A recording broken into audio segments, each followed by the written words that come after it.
We'll wait just a couple of minutes to fix a technical issue and then we'll begin.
All right, welcome everyone to the City of Oklahoma City Board of Adjustment meeting for July 1st, 2021.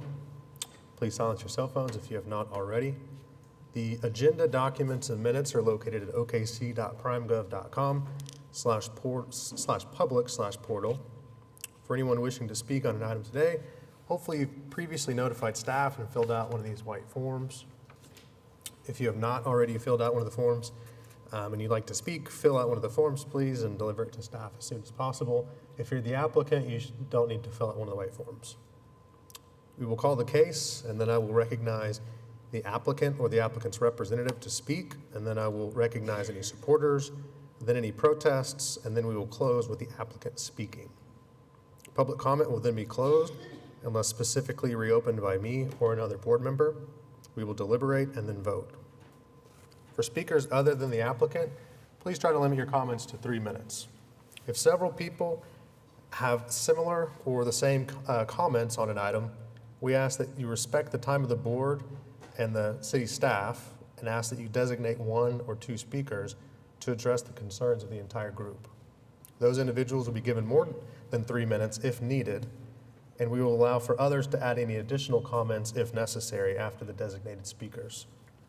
If you arrive after your item has been heard, or if you have a different matter to raise with the board, you will be allowed to speak under citizens to be heard at the end of the agenda. Board members will be allowed to ask questions and make comments at any time during the meeting. Please do not interrupt board members while they are speaking because we need a clear record and it makes the meetings go by much faster. Before you begin with your comments, please identify yourself for the purposes of the record by stating your name and your address. And I call this meeting to order. First item on the agenda is to receive the minutes from the June 3rd, 2021 meeting. Do we have any changes or a motion? Motion to approve minutes. Okay, we've got a motion and a second by Ms. Asbury to approve the minutes from the June 3rd, 2021 meeting. Once you're able to, cast your votes.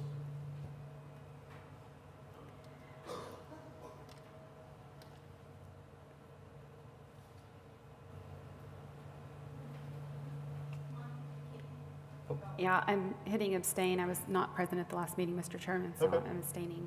And then Ms. Asbury, Oh. Your voice vote? Okay, so she votes to approve, and Ms. Ybarra abstains, and the minutes are approved. Next item on the agenda is continuance requests or withdrawals. I believe we have one. Have one today, it's item 11, case 14889. The applicant requests a continuance to August 5. Okay. Is anyone here hoping to speak on that application? Okay. Seeing none, we can take a motion to continue that as requested. So moved. Second. Okay, we've got a motion and a second to continue case number 14889 as requested. Cast your votes when you're able to. And then Ms. Asbury votes in the affirmative. And that item's continued. So move on to the consent docket, and there's nothing on the consent docket. So we'll move to items requiring a separate vote. First item is number 1, case 14861. It's a request of Two Structures Homes LLC for a variance to the setback regulations of PUD 1493, located at 15640 Langley Way. Is the applicant present? Okay. Out of consideration for the applicant, we'll move that item to item 18, just before the last home sharing application. And move on to the next item. Item 2 is case 14869, request of Megan Brummel for a variance to the accessory building regulations in the R1 district at 3120 Northwest Grand Boulevard. Okay, is the applicant present? Okay.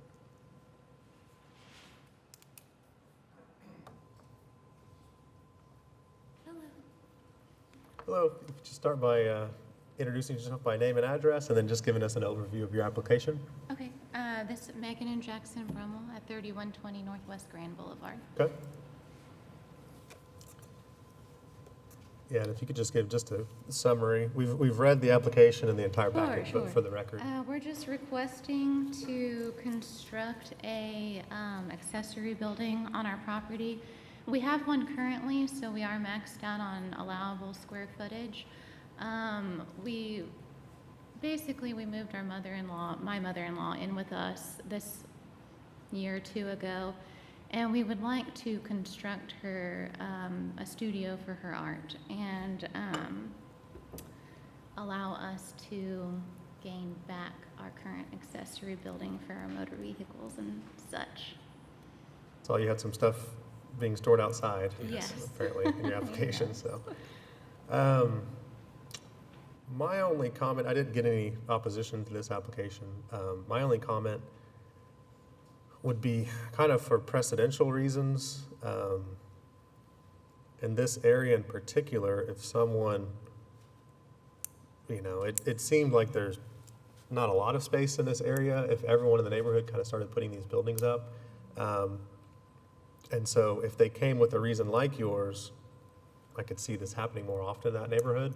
Not to say that defeats your application, but it to me makes sense to do something I don't always like to do, but it's to put a kind of a temporal time limitation on this so that you can alleviate the stated hardship, which is your mother, being able to use this for her purposes. But it wouldn't continue on. If we grant the application, the variance continues on into perpetuity forever. I see. And so the future homeowner might not have the same hardship that you have. And so for me, it made sense to maybe limit this one to 10 years or something like that. And then at that point, if there's still a hardship, you can come back to the board and try to get a variance that would last forever.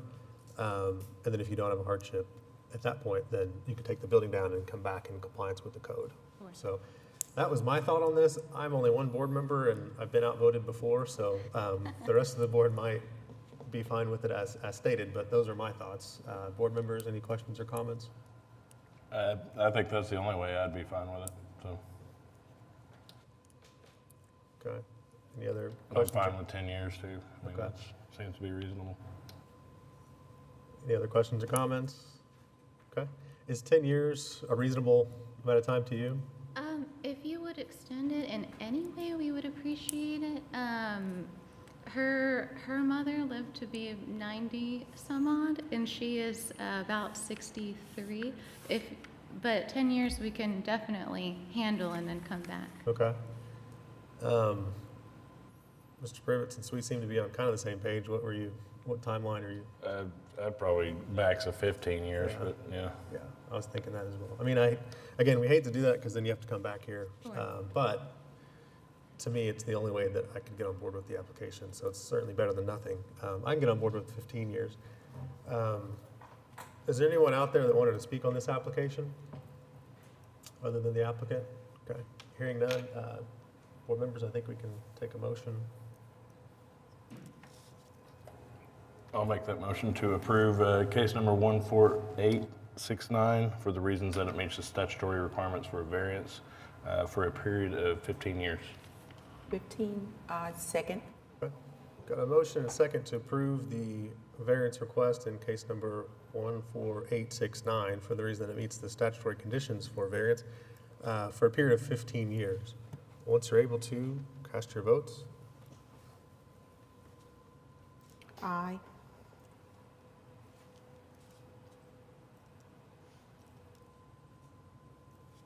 Sometimes this part takes a little while for the computer to catch up, and it's approved. Thank you. Thank We you. appreciate it. Thank you. Item number 3 is case 14871, request of Sayo LLC for a variance to the platted building line regulations of the R1 district located at 11201 Eagle Court.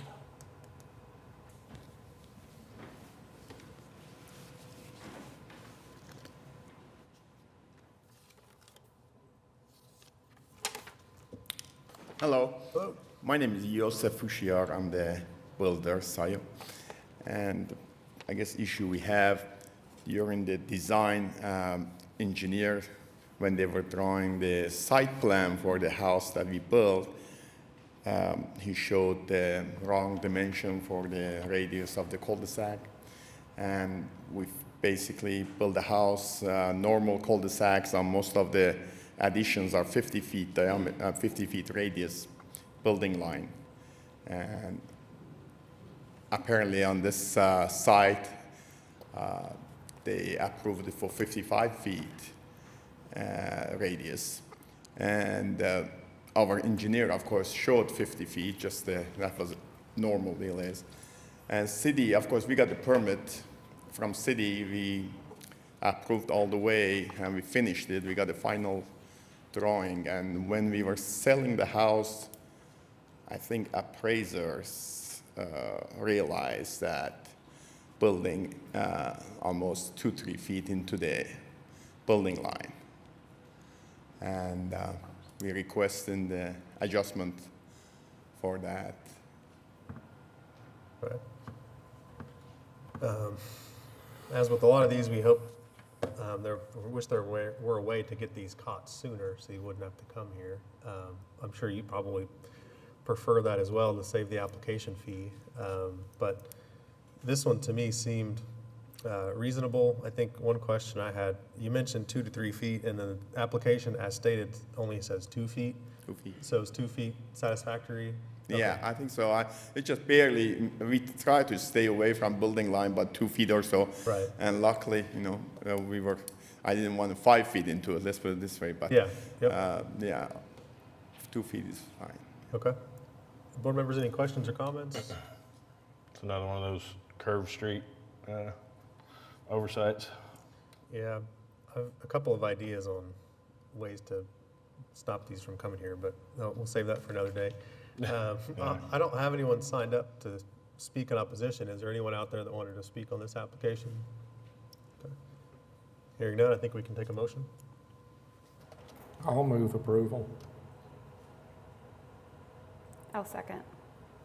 Okay, I've got a motion and a second to approve the variance request in case number 14871 for the reason that it meets the statutory conditions for a variance. Once you're able to, cast your votes. Aye. And it's approved. Thank you. Thank you. Thanks. Item 4 is case 14875. It's a request of Amit Patel for a variance to the fence regulations and lot size requirements of the AA district located at 3200 Southwest 134th Street.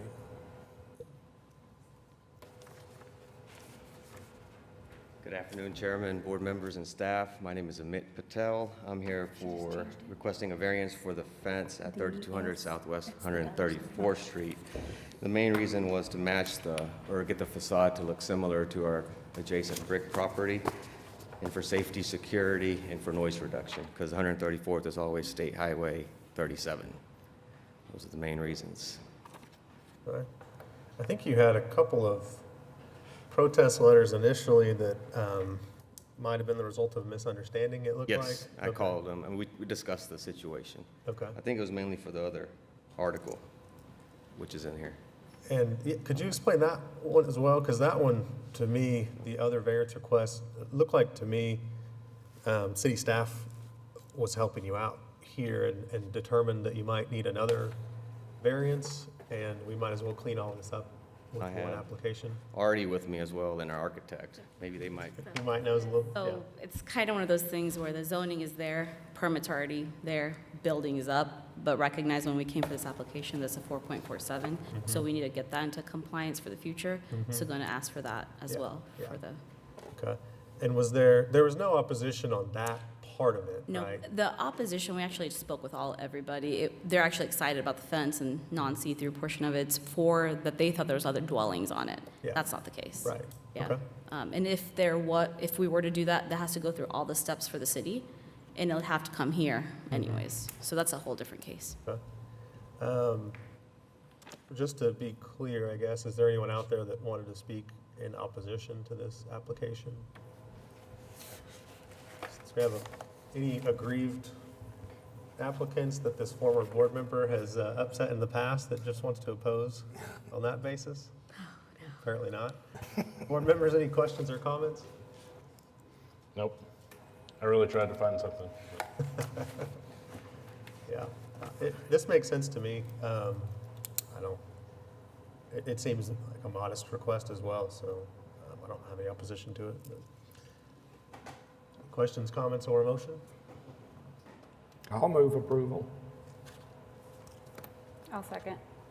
We've got a motion and a second to approve the two variance requests in case number 14875 for the reason that they meet the statutory conditions for variances.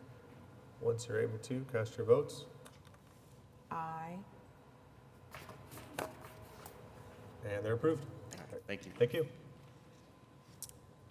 Item 5, case 14876, request of Sign Associates on behalf of Hunter Healthcare for a variance to the sign regulations of the O2 district.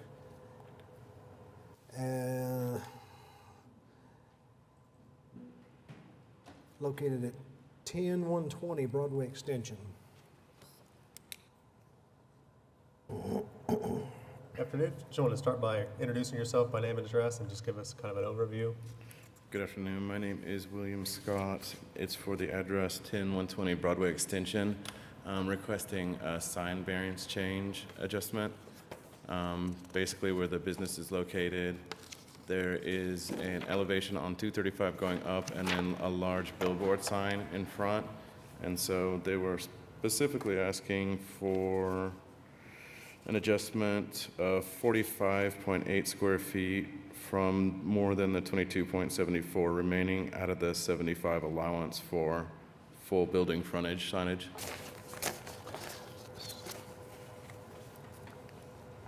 All right. I think the staff report, this might have been one that I disagreed whether the increase was substantial. It seemed substantial in proportion to what would otherwise be allowable. But I think given this use, I don't know that I necessarily oppose it.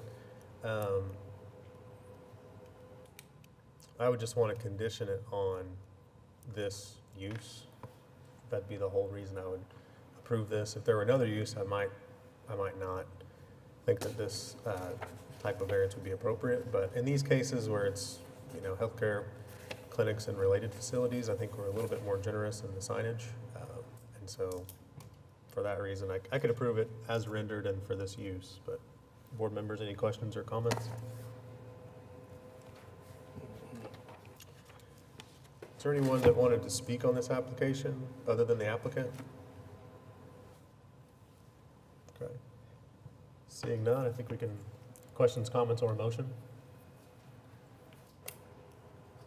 I'll move approval. Second. Okay. Got a motion and a second to approve the variance request in case number 14876 for the reason that it meets the statutory conditions for a variance. Once you're able to, cast your votes.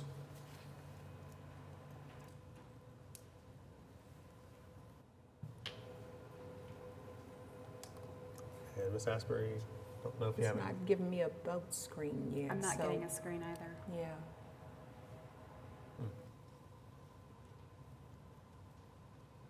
Well, we could take a voice vote for you too while you, I vote yay. Yay. okay? And it's approved. All right. Thank you. Thank you.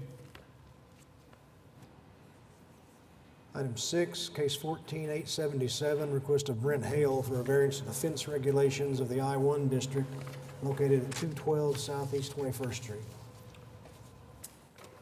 Hello, my name is Brent Hill, and the address is 212 Southeast 21st. Okay. You just want to give us a quick overview?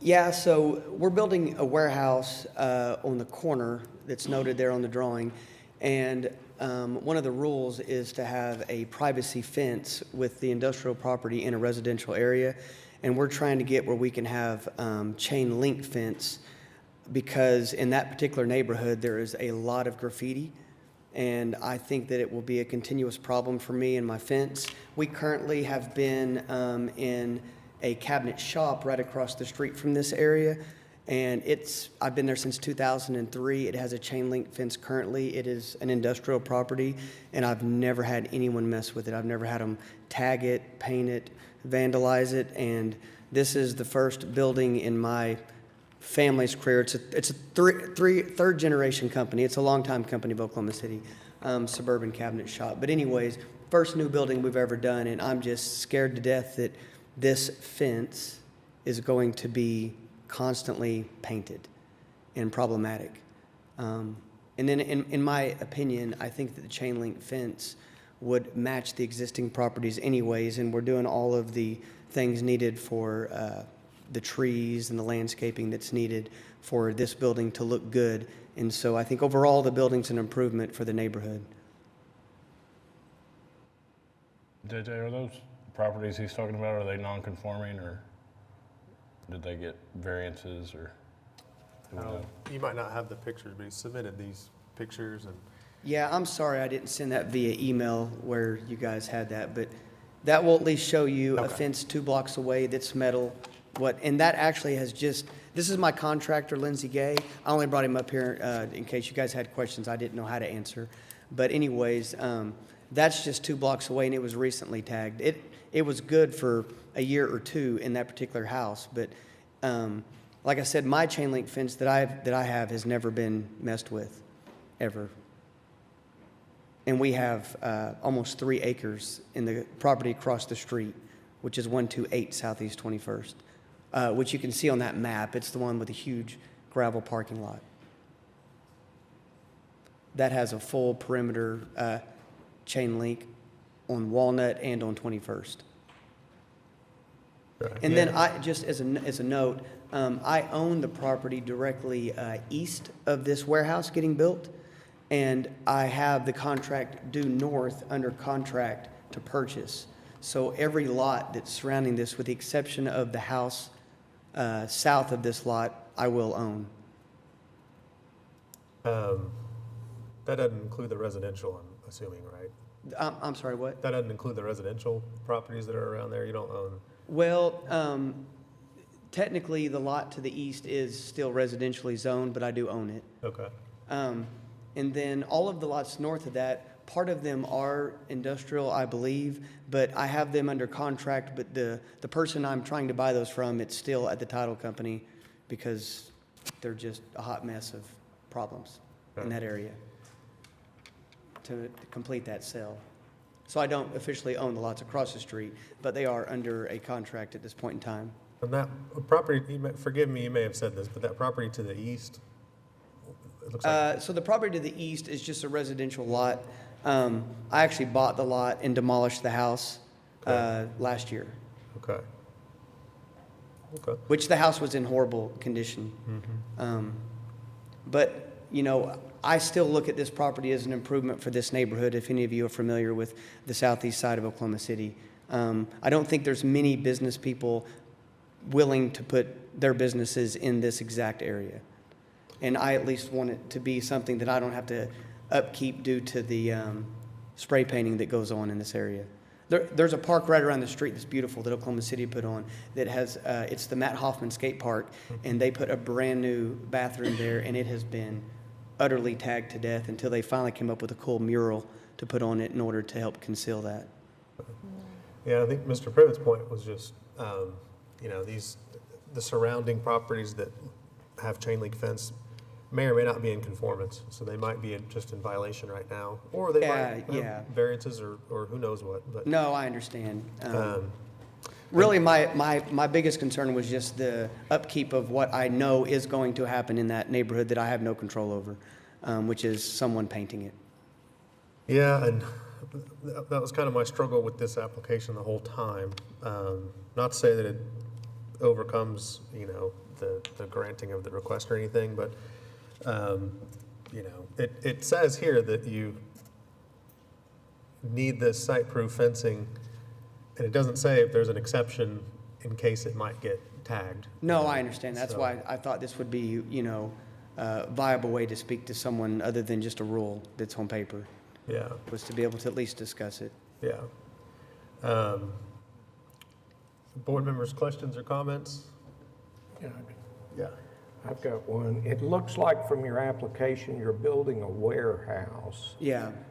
Is there going to be any outside display or material? I don't want any at this time. You know, the idea behind it was to be able to store wood because we're maxed out on production at where we're located, and to be able to store machinery that we have that's out of commission and even vehicles. Okay. But the idea is to not have anything outside. So Okay. it's just a parking lot at this point in time, so. My concern, I'm okay with the warehouse. My Yeah. concern is there are some I-1 uses that may be better served with a site-proof fence. Yeah, I yeah. share your pain Yeah. with the And I know that's a graffiti. risk. That's a risk of where I'm at. And I knew that whenever I built this, so, Yeah. you know, yeah. I'm okay with a warehouse, and, you know, a salvage yard may be a little bit different. Yeah, but- yeah. No, we're a custom cabinet shop, and Yeah. we've been around since 1959, so. We condition this on the current use, kind of like we've done I previous apps. That's where I would start getting comfortable with it, is if Yeah. it's conditioned on it being a warehouse, and potentially even conditioned on, you know, items not being stored outdoors, but items being stored inside. Because, I mean, again, it's the whole point of the site-proof fence, is so that the neighbors don't have to look at, you know, Yeah. junk cars and stuff like that in this industrial area. That makes sense. I and mean, I the- understand. And to be honest with you, this kind of fencing in the surrounding areas that you've presented to us is pretty unsightly, even if it weren't covered in graffiti for a residential neighborhood. So chain link fence might even look better, but the whole kind of point is just to block off that residential view from some unsightly potential uses. And so if we could condition it on, so long as it's a warehouse and so long as the items are stored indoors, I'd be comfortable with it, like inside the warehouse. Obviously, you can park cars, you know, that are functioning and things to come Yeah, and go. no, there would be cars, and definitely there might be a 9-yard dumpster maybe outside.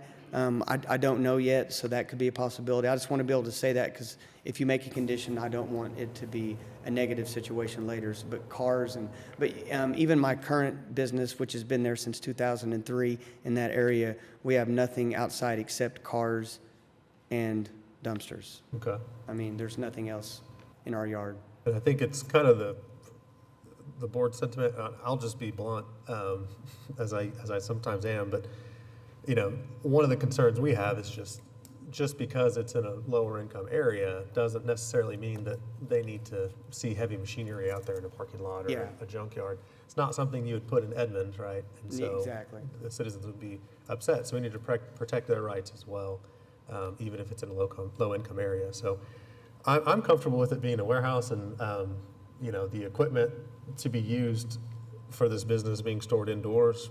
A dumpster, I think, is reasonably acceptable, as well as vehicles that are functioning and coming and going. Yeah. I think that's okay. So if you're representing to us that's going to be the use, I'm comfortable with that. Board members, any other questions or comments?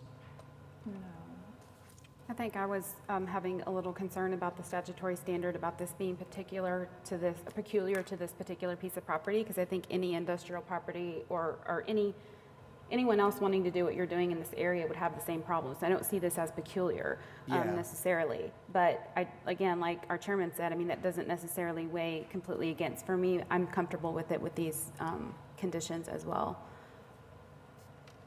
Okay. I don't have anyone else signed up to speak. Is there anyone out there that wanted to speak on this application other than the applicant? Okay. Hearing none, I think we can open it up to questions, comments, or a motion. I would like to move that we accept case number 14877 on the conditions that it's used as a warehouse only and there is no storage outside. Okay. I'll second. Okay. Got a motion and a second to approve the variance request in case number 14877 for the reason that it meets statutory conditions for a variance on the condition that the use will be, or so long as it'll be used as a warehouse and there'll be no storage outdoors other than the dumpster that's been represented today, and cars coming and going for employees. Once you're able to, cast your votes. And if you don't see a screen, you can go by voice vote. Mr. Privet?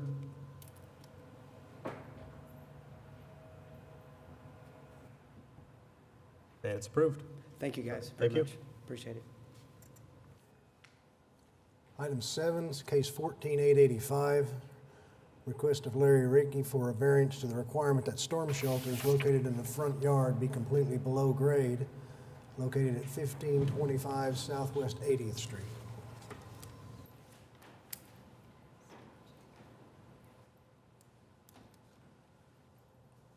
Here we go. Good afternoon, board members. Good afternoon. Larry, Ruth Ann Ricky, 1525 Southwest 80th Street, Oklahoma City, of course. Okay, sure. We're requesting a variance. We had a flat-top storm cellar installed back in 2015. You can see it on the in the photo. We had a permit and everything. However, 2 years after we got it, it started leaking. They've been out countless times and have finally determined that they need to replace it. When discussing options of the replacement, we asked about a slope front to make it easier for our daughter that has special needs and mobility issues to be able to get in, because there's no handle, and there's no handle even inside until you get quite a ways down in to be able to reach it. She's 24 years old, so she's not even a little kid who, like, as soon as she steps down, can get the handle. Okay. My husband Larry here has had 2 knee replacements and went back to the doctor again today because he's having problems with one of his foot and is trying to push surgery off as long as possible. And the backyard, as you can see in this photo, and I'm sorry I didn't provide a photo of the other side, is inaccessible. The area is so narrow that they can't get the equipment back there to install it in the backyard. And I've also, my crude drawing, I've also provided pictures of another home. I think I included 2 that had above ground, well, slightly above ground cellars as well. Whether they got a permit or not, that's on them, but just to show that that we would not be the only home in the neighborhood that would have one. Okay. So we're asking for it's just, it's a special slope front that it's supposed to have. We haven't physically seen it. They were just explaining it to us. They said that it has just three steps going down into it. I can't picture that, but they said that it's a lot easier for people with mobility issues to be able to get into. Do you know how high off the ground this is going to be total? I think the application might have said a couple of feet, but Unfortunately, I don't. Do I you? don't know.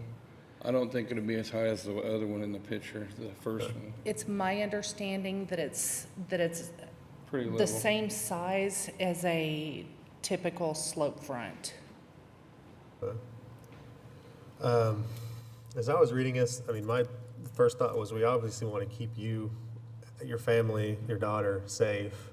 In an emergency situation, your daughter having mobility issues, when seconds count, we obviously want to accommodate for stuff like that so that you are safe, particularly in this area that apparently seems to keep getting hit, in and around that area, keeps getting hit with tornadoes. So I want you to be safe.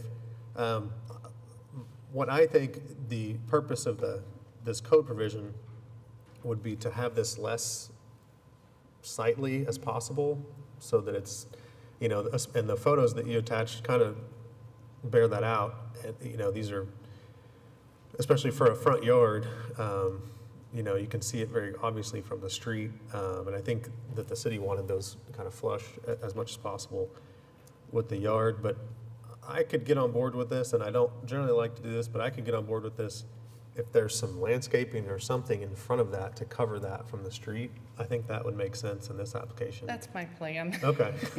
I don't want it just sticking up there either. Okay, okay. That to me would hit the fourth statutory element that we're required to meet, which is the variance is the minimum necessary to alleviate the hardship.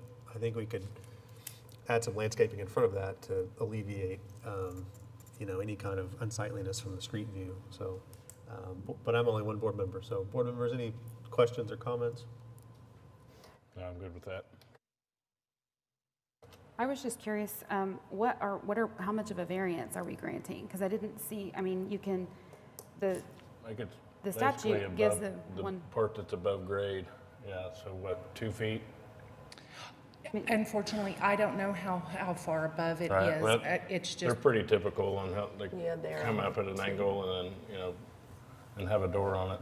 They're That one in about that 2 picture looks feet. really high compared to most of them to me. Yeah. I have a friend that has one and his isn't really that high. it seems a little higher. It could be an angle thing, I though. don't think they make them like that The anymore. average is 2 feet. Okay. An oldie. Well, so what, well, the hood, your application says it may extend 4 feet above grade, and that includes the hood and the exhaust pipe, I think. But I think what Mr. Barr is getting at is, if we grant the variance, technically, the whole thing could be above ground. Right. I mean, it could be 8 feet. It doesn't really matter if we grant the variance as submitted in the application. And so I think Mr. Barr would want to put a number on it. So you could get a variance for up to 2 or 3 feet above grade. The problem with that is you don't know yet how much of a variance you need. And so kind of the question for us is, do we give you what, you know, the highest amount that you think you would need? Or do we give what the board thinks is comfortable, maybe 2 feet, and then whenever you get out there, what you really need is 3 feet and you have to come back here. So you can, we can try to get you a decision today that works for your needs, or you can get some more information and come back at our next meeting and have some confidence in the I extent could of the probably variance. call the company and ask them how high it is off. And then come Above back at the ground. end of the meeting, maybe? At the end of We today's can meeting? do that if you and- think you can get it done today, we can do that. Yeah, I could call them real quick. Okay. Well, I don't see a reason why we can't do that. So we'll move this to the, we continued one item already to number 18, so we'll continue this one to after that. I want to get you in before the very last item because that's probably going to take a long time.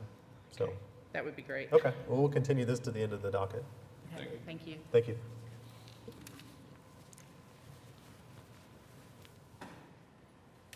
Next item is number 8, case 14886, a request of Haley Connor for a variance to the lot size requirements of the AA District, 13903 Pleasant Ridge Road.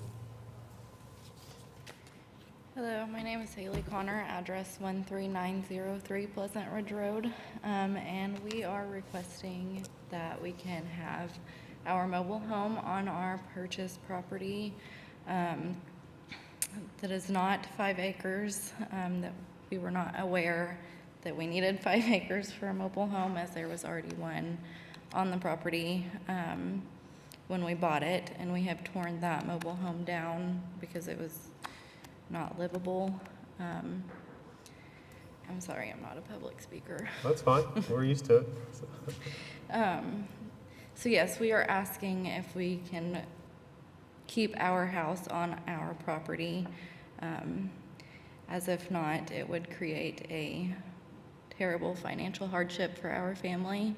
This has been a horrible process for us, trying to get this property and our house ready for us to live in. So yes, that is what we are asking. Okay.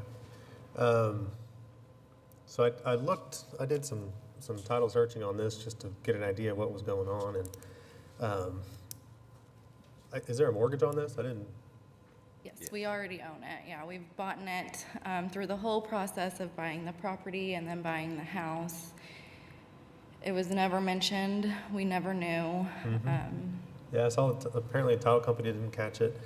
I don't know how it got this far without getting caught. We don't either. Not even sure. But to me, looking at this one, I hate seeing these because to me, I assume that whoever sold it to you, I don't know, I shouldn't probably assume that they had a bad intent, but, and maybe they didn't know either, but I hate for you all to be in this situation trying to clean all this up. Sometimes you see folks that have been taken advantage of and schemed and frauded. And a lot of times this board is not the appropriate remedy for stuff like that. A lot of times you take those cases to court. But this is something I think we probably can fix, and it is within our purview to fix because of the area that this is in. And so I did look in this area, and it does seem, as the staff report points out, it does seem somewhat common in this area to have lots of the size that are not the full 5 acres. This one looks like it could have been the full 5 acres. It They put the was trailer on originally. it, and then they split the lot, Okay. is what I'm thinking. Okay, yeah. Board members, questions or comments? A little over 2.5.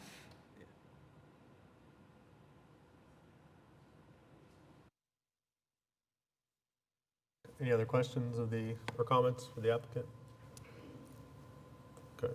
I don't have anyone else to signed up to speak. Is there anyone else that wanted to speak on this application?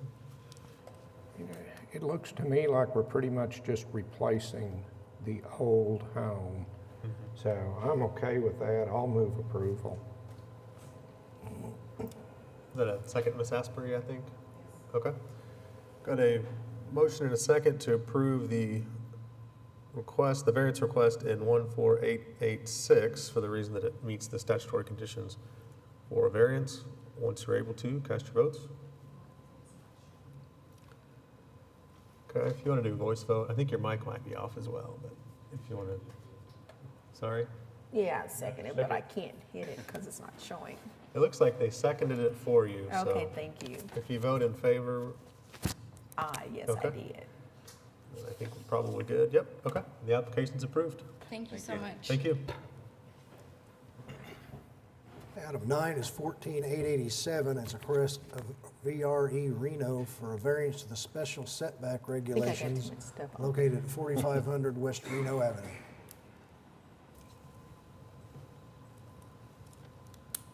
Good afternoon.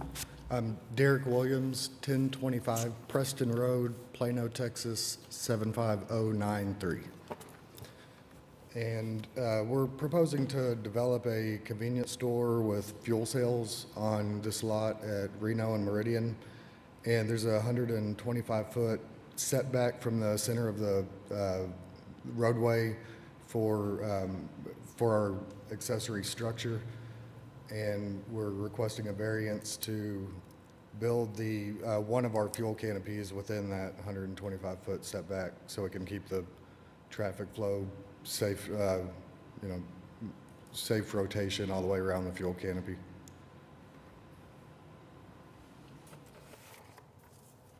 And we have two fuel canopies on this one. We moved the second one back to be outside of that 125, but it's the longer fuel canopy that's in front of the store that's encroaching on the 125 foot. Okay, you've got a pretty helpful, favorable consideration in the staff report that helps you out. It says, in the 50s, these were established along several major streets. They pushed buildings back away from the street, encouraging parking in front, which was desired at the time. But it's contrary to the modern trend that buildings be placed closer to the street and parking between or behind the buildings. So as a result, the staff says that they anticipate this being changed in the updated version of the code and considers that a favorable in your application. So I'll get that into the record. Board members, any questions or comments? A long time coming for this lot to be redeveloped, I think, since the last fire at Shorty Small, so it's been a while. Okay. Yeah, I don't particularly have a problem with it, particularly with the favorable consideration. Makes sense to me. I usually want to wait for the code to actually be updated, but I do agree that this one makes sense to me. So, is there anyone else out there that wanted to speak on this application? I don't have anyone signed up, but okay. Board members, questions, comments, or a motion? I'll move approval of case number 14887 for the reasons that it meets the statutory conditions for a variance. I'll second. Got a motion and a second to approve the variance request in case number 14887, the reason that it meets the statutory conditions for a variance. Once you're able to, cast your votes.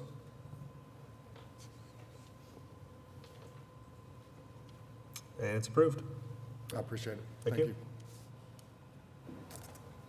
Item 10 is case 14874. It's an application for special exception of Matthew Jules to allow home sharing in the R1 district at 414 Northwest 50th Street.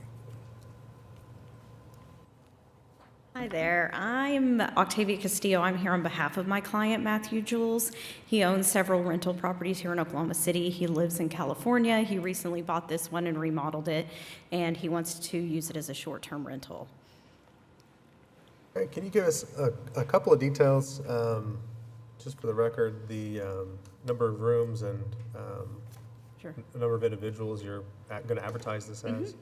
Yeah, so it's a 3-bed, 1-bath, and how many bed? Sorry, he told me how many people. I think 6. Yeah, 6 guests in total can stay there. Okay.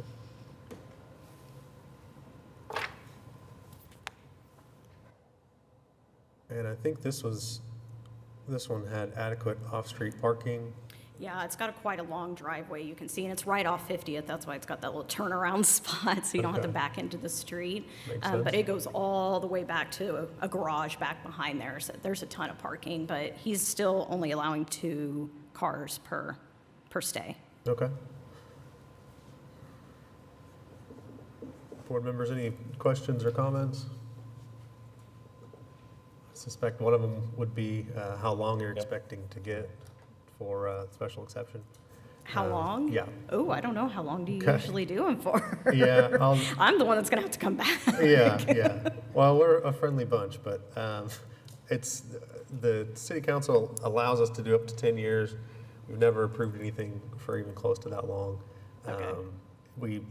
The kind of normal range is, depending on the area and how the application goes, 2 to 3 years. I think the highest we've done is 4 or 5 years. So that's kind of the range that we're working with. And you still have to get the permit every year from the city, and the special exception would last however long the board approves. Okay. The only thing for this one would be, the only conditions I would put is, based on the representations today, that it'll be advertised as a maximum of 6 people and off-street parking only. And if it's advertised as such, I could get on board for probably 3 years.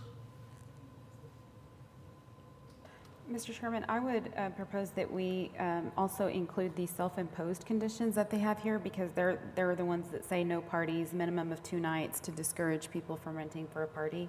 So if we could do that, I could. Yeah, that makes sense to me. Okay. Is that a problem for you? But it was the minimum of 2 nights, is that what you said? Yeah, it's the conditions that were placed in the applications. I see Uh-huh. 5 conditions. And what we can do as a board is condition approval on pretty much anything we want that we think is reasonable. Uh-huh. And a lot of times, if if it's not an issue for the applicant, we'll go ahead and get those in there just to make sure there aren't any issues down the line. And so here, the self-imposed conditions were no parties, the property will be advertised as no parties whatsoever, quiet hours after 10 o'clock, 2 people for that kind of stuff. So Okay. if that's not a problem, I agree, that would be good to incorporate in this. No, not at all. He's Okay. already installed these noise things where it'll alert him if it's so Sure. loud Yeah. and Yep. ring doorbells. He's prepped. This Okay. guy's all over it, trust me. Good. Okay. Is there anyone that wanted to speak on this application that's not the applicant? Okay, hearing none, I think we're ready for a motion. I'll move approval for 3 years with the condition that you advertise the self-imposed rules. And then what was not included in here is the parking, the No off-street. on-street, Yeah, no off-street park, no parking on 50th, clearly. please. Yeah. What a good idea. Good Yeah. idea. And this one, not as big of a deal, but in other cases, it's a little bit bigger deal, so, okay. Yep. I wasn't going to, just because I think the off-street parking only probably addresses that, and it's only gonna be 6 people, so there won't be enough, I wouldn't think, that many cars anyway, but. And it looked like a good-sized driveway. Right, it could fit 3, so I don't wanna limit them to 2, not necessarily, that's kinda what I was thinking, so. Okay, we've got a motion and a second to approve the special exception in case number 14874 for the reason that it meets the statutory conditions for special exception for a period of 3 years, on the condition that the applicant advertises with the conditions stated in the application and advertises it as off-street parking only. Once you're able to cast your votes. And it's approved. Hey, thank you so much. Thank you. Item 11 was deferred to August 5th. Item 12, case 14878, request for special exception of Mark and Debbie Thomas to allow home sharing in the R2 district at 540 Northwest 31st Street. Hi, Hello? I'm Debbie Thomas, and I live at 544 Northwest 31st. And the property that we're requesting home sharing is the property next to us. We live next door, so we've remodeled that house extensively and landscape, and we have done the same to the one that we're requesting home sharing on. They're both homes that are over 100 years old. We're 1 block from the Paseo, and we bought the second one because each of the houses has 2 bedrooms, and it's really not, ours isn't large enough when our children come to visit, so we'd like to use it for home sharing and then have it part of the year for our children to stay when they come from out of town to live in. And we would only have 4 guests, and there's a long driveway down it too for cars to park on. I mean, I think in my application I provided our self-imposed rules for quiet hours, and I think with us being next door, we would know if people were getting rowdy, so. Yeah, I like that aspect as well. You'll be close and able to keep an eye on I'm sorry? You'll Oh, be yes. close and able to keep an eye on the Yes, property, so. yes. I think that's helpful for your application.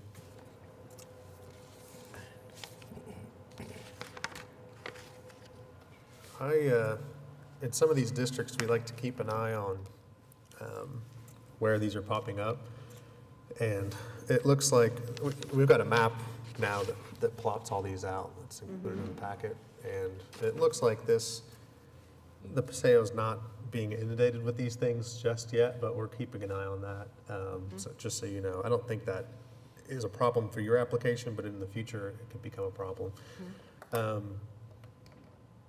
I think I could get on board with this, similar to the last application, same conditions as the last application, and for a period of 3 years. But board members, any questions or comments of the applicant? I just noticed that on the house rules, it says that there's additional parking on the street. So if we're going to impose those same conditions, are you okay with advertising off-street parking only? I don't have a problem with that. There's plenty of room, but I will say that on 31st, like my neighbors, there's lots of on-street parking, but I don't have a problem with that. I think in these neighborhoods that we kind of run into sometimes is the people that do live there needing to use that parking, and then if you have guests coming in and out frequently also using that, it just takes up. There's plenty of parking, as you can see. I mean, you could park. Our little neighbor that we bought that house from, sometimes she was old and her children would come and they had like 4 cars parked there, so. Yeah, we get some, and especially these kind of older areas that don't have driveways, and so it's off-street, or on-street parking only, and that becomes a much bigger issue for us. But here, it doesn't seem like an issue, so if you're willing to. Oh, yeah, that's not a problem Yeah. at all. When you say the 3-year, then do we come back and make the same request after 3 years? Yep. Okay. Any other questions or comments? Okay, hearing none, I think I think I already asked, but is there anyone else that wanted to speak on this application? Okay, hearing none, I think we're ready for a motion. I move approval of case number 14878 with the condition that the property be advertised as maximum of 4 guests, or off-street parking only, and the house rules that are identified in the application be included. Second. And I think you said for 3 years. Oh, for a minimum, or a maximum of 3 years, Okay. yes. No, you may have, I just don't remember. So, got a motion and a second to approve a special exception in case number 14878 for the reason that it meets the statutory conditions for a special exception for a period of 3 years on the condition that it'll be advertised as off-street parking only and the maximum of 4 guests and the self-imposed conditions stated in the application. Cast your votes, please.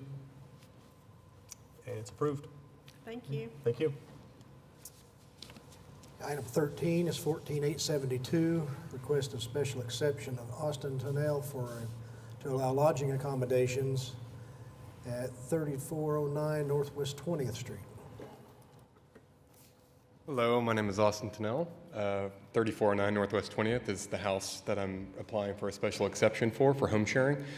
We actually, my family and I, me and my wife and our 15-month daughter live a block over because that's on 20th Street and the 300 block. We're on 21st Street, the 400 block. So I mean, literally a 3 or 4 minute walk.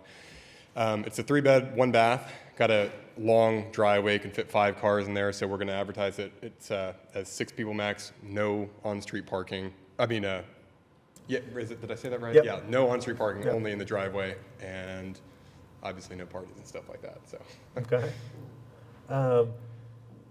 Period of time that you were hoping to get? 3 or longer would be great. Okay. And I would say Linwood has, it's in Linwood, and there are not many Airbnbs there right now that I can see. But And just for your knowledge, I mean, the reason we kind of ask is it's a relatively new ordinance and an allowance that the city council passed. So we're kind of anticipating that it might get tweaked over time. And so we don't necessarily want to grant a very long distance of special exceptions. The council's going to come and change it as they see fit. So that's why we kind of tend on a little bit shorter side for these. Board members, any questions or comments? Looks like after we do a couple of these, everyone starts getting the idea of what's going on. So Woody's proposed off-street parking only and maximum of 6 guests, which I think I can get on board with. But is there anyone else that wanted to speak on this application? Hearing none, I think we can take a motion. I'll move approval of case number 14872 for the reasons it meets the statutory conditions for the special exception my motion for approval would include that it's a maximum of 6 guests and advertised as off-street parking only. And for a period of 3 years. Okay, second by Ms. Asbury. We've got a motion and second to approve the special exception in case 14872 for the reason it meets statutory conditions for a special exception for a period of 3 years. On the condition it'll be advertised as off-street parking only and a maximum of 6 guests. Cast your votes, please. And it's approved. Thank you very much for your time. Thank you. Appreciate it. Item 14, case 14879, special exception of James Condrey to allow home sharing in the R1 district at 2908 Somerset Place. Is the applicant present? This will be a problem because he has several applications, but courtesy to the applicant, we'll move each of these, since we're getting to the end of the docket, we'll move all of these to the very end of the docket, which I think brings us back to item 1.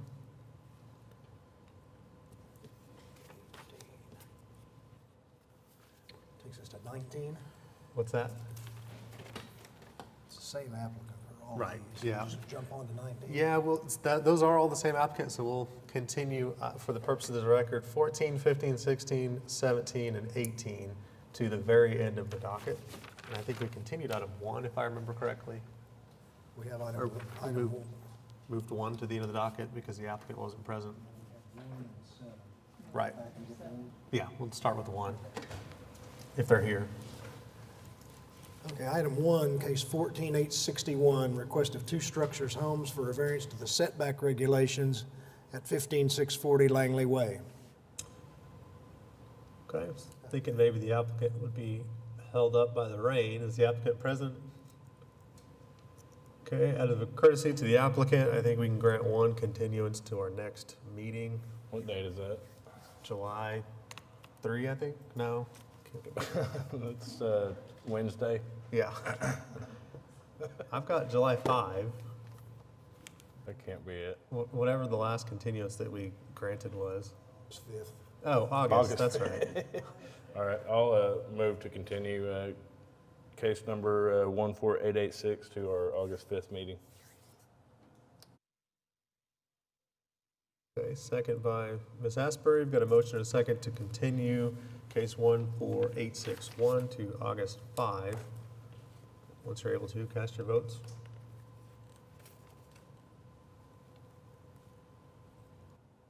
And it's continued. Takes us to item 7. 14885, request of Larry Ricky for a variance to a storm shelter requirement. No, we've already done that one. Yeah, he was going to call his He's gonna call contractor. Yeah. Do we need to state our name and address again? For the purpose of the record, yeah, unfortunately. Larry and Ruth Ann Ricky, 1525 Southwest 80th Street, Oklahoma City. Okay. Do we get some clarity on the height?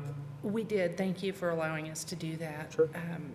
They said that it was 39 inches above, but I'd like to request an additional 3 inches just Yeah. to be on the safe side and make sure we remain Okay. in what we're supposed to. So 42 inches total would be the variance?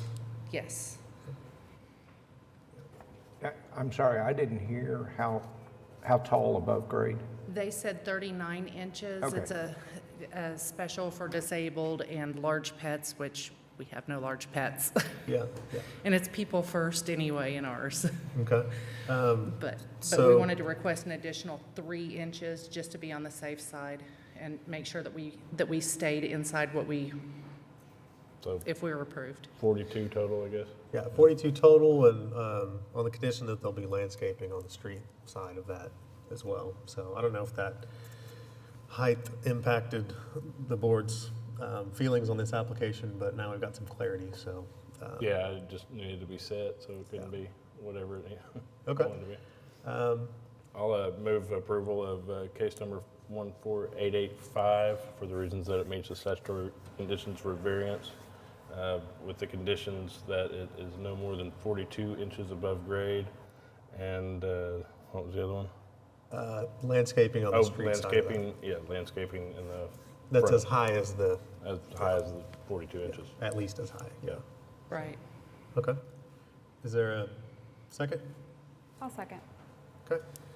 Got a motion and a second to approve the variance request in case number 14885 for the reason that it meets statutory conditions for a variance of 42 inches above grade on the condition that there'll be landscaping at least as high as that on the street-facing side of that storm shelter. Once you're able to, cast your votes. Thank you. And it's approved. Do we need to get a new permit, or is our old permit still good, or is this count as our permit? How does that work? I think you don't will know. need a permit still, but this will allow you to get the permit, and Then that so. was replacing one in the exact same place? Right, I think, I mean, we could talk to, yeah, so, Okay, and then you'll get this, there's a 10-day period where someone can appeal if they want to, and then you'll get this special exception after that period expires. okay, can I get the permit before that? Probably Do I not. have to wait the 10 days to, I have to wait the 10 days? Okay. Yeah. All right. Yeah. Thank you all for Okay. your time. Thank you. Okay, that takes us to item 19, 14865. It's a special exception to allow home sharing in the RA district at 4809 Robin Hill Lane. Okay, and we've got a lot of comments on this one, so just to streamline the discussion a little bit, I wanted to make a couple of comments. I think we'll save everyone some time. There's a little bit of a dispute on this one, and first of all, many of the protests argue that their primary concern is with that the proposed use here violates covenants, conditions, and restrictions in this area. The applicant here is correct that those issues are not directly before us. We don't enforce those. We can't deem those unenforceable. So those CC&Rs are not directly an issue in this application, but the applicant, to you, that doesn't mean that we need to necessarily disregard the existence of these CC&Rs. We can take them into account on some of the items that we're required to find by the municipal code, which includes within Chapter 59, Section 9350.38.1, number 3, whether the proposed use adversely affects the use of neighboring properties. Number 6, whether the proposed use reasonably protects nearby and existing and anticipated development, protection from potential loss of use or decrease in value, etc., on the neighboring properties. So we can factor that in as a component of that discussion, but the applicant's right that we're not going to enforce violations of CC&Rs in this proceeding today. And given this background, I don't think we need to discuss that issue in detail today. Additionally, there's some discussion about whether the property was operating illegally and not operating on VRBO without having the special exception. I'm sure the applicant will probably plead ignorance and just say they didn't know that they needed a special exception and argue that as soon as they found out that they came here today. The board doesn't enforce violations of the code, and so if they're operating illegally, we can take that into consideration as conduct by the applicant, perhaps, but we're not going to enforce any violations. And so I don't know that we need a lot of discussion on that issue either. So hopefully that starts to streamline this discussion. We don't need to spend a lot of time on those issues, although I don't want to limit anyone's ability to speak on any matter that they think is important. So with that introduction, Mr. Hahn, feel free to begin. Yes, Cooper Hahn, 522 Colcord Drive. Thank you, Chairman, for clearing that up. I'll try and keep this a little more brief, given that we are seeking a special exception. The property is 4809 Robin Hill Lane. This property is it's actually in excess of 50,000 square feet, so it's a large lot, 1.18 acres, I believe. There's an existing home on the property. It is over 5,700 square foot, built in 2003. You can see from the pictures, it looks pretty new still. It's very well maintained. It is a large home. It has 7 bedrooms, 8 bathrooms. It sleeps 20. It's pretty much 6 traditional bedrooms with a queen or king, and there's a bunk room that has 8 additional beds. The house is set back 100 feet from the street.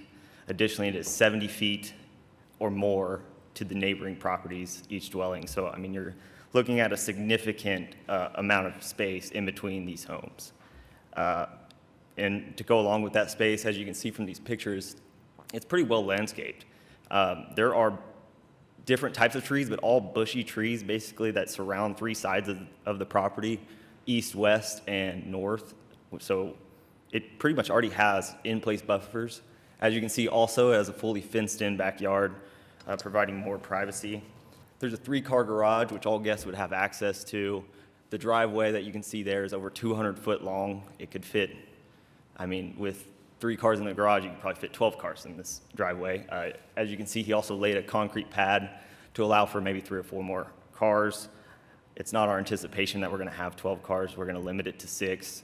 We are seeking 20 guests because, I mean, that is how many it sleeps. We're not asking people to sleep on couches or anything, trying to fill it to the brim, anything like that.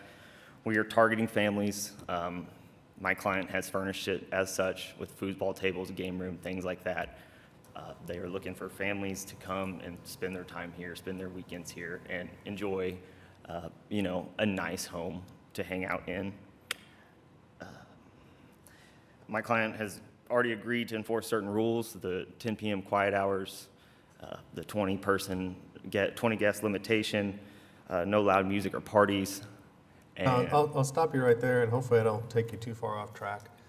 The self-imposed limitation of 20 guests, is that overnight guests? Correct. Okay, so conceptually, there could be more during the day, but then you're limiting it to sleeping up certainly, to 20 people. and we would obviously limit to no off-street parking, or all off-street parking.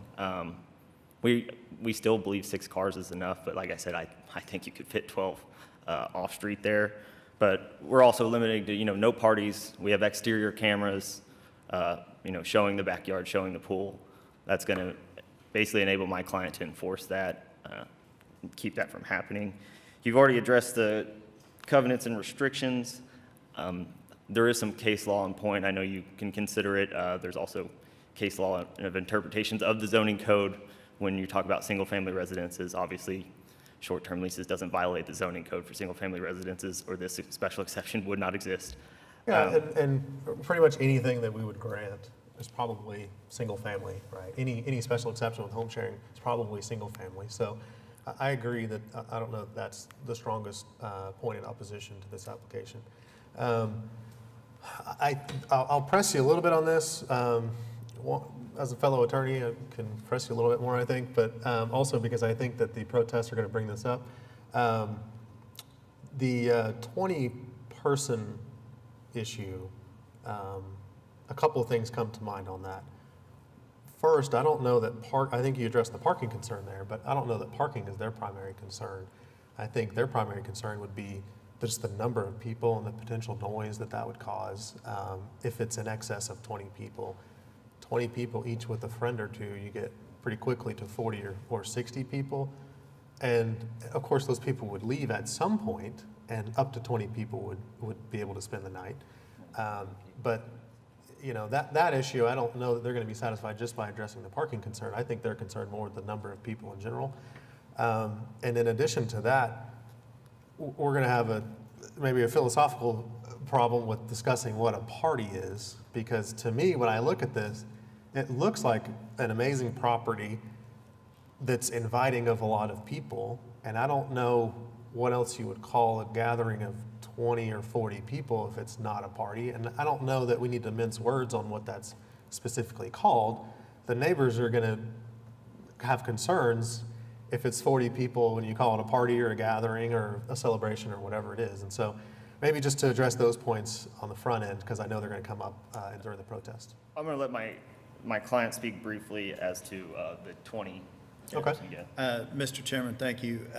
The intent is for a family gathering, okay? So the intent is you have a grandparent that has a nice big house, and you bring, you know, they had 3 kids and their kids have families. Sure. I've got this thing set. I wish I would have brought in some pictures. I don't want anybody to think that I'm crazy. I do not want anything close to a college fraternity party. I want to have grandmother and grandpa invite their 3 kids. We've got a nice pool out back, so I want you to think of your own private pool, have the grandkids out there. There's a barbecue.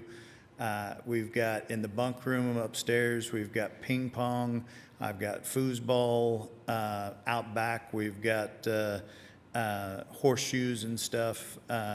It is simply, so what I want to say to you is I don't want a college party. I will not rent to people.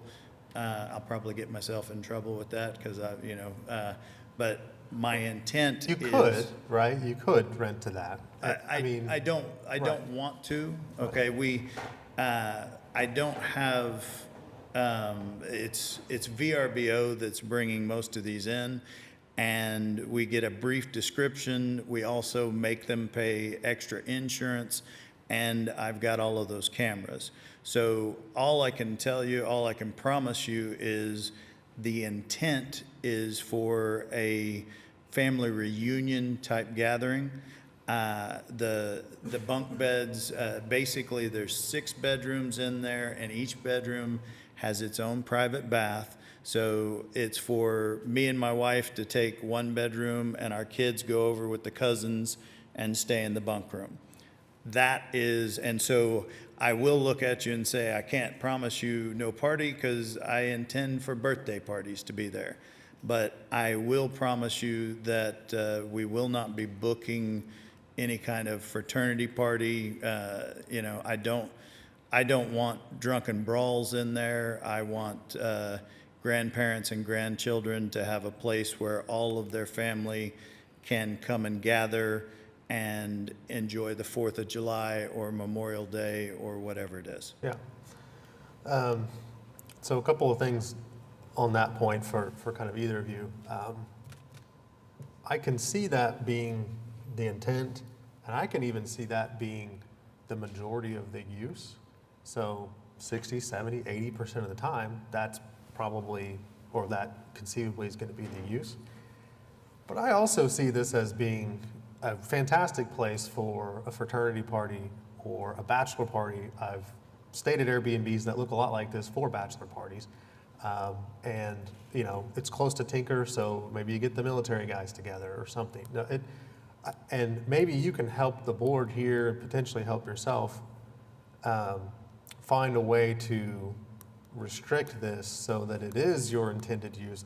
Nothing came to mind to me as a way to restrict it toward your intended use. And I don't know how we would do that, which is a problem for the application, potentially. And also, it could be the case that maybe Oklahoma City needs a venue like this. I searched VRBO and Airbnb and did research to see what other properties were out there that slept this number of people. And there's nothing out there that sleeps this number of people. I don't even think VRBO lets you go over 12 people. But there are a few properties around that sleep 15 to 16 in the area. I think those were probably grandfathered in because I don't remember those coming before our board. So one, this would be the largest that I'm aware of and that I could locate. I don't know that that's necessarily against your application. Maybe Oklahoma City needs 1 or 2 of those in the city so that that's an option for folks. I don't know. I don't know that the city council intended that, but those are just kind of the issues that are going around in my head as we're discussing this application. Yeah, and we'd be willing to limit it to 20 guests at all times.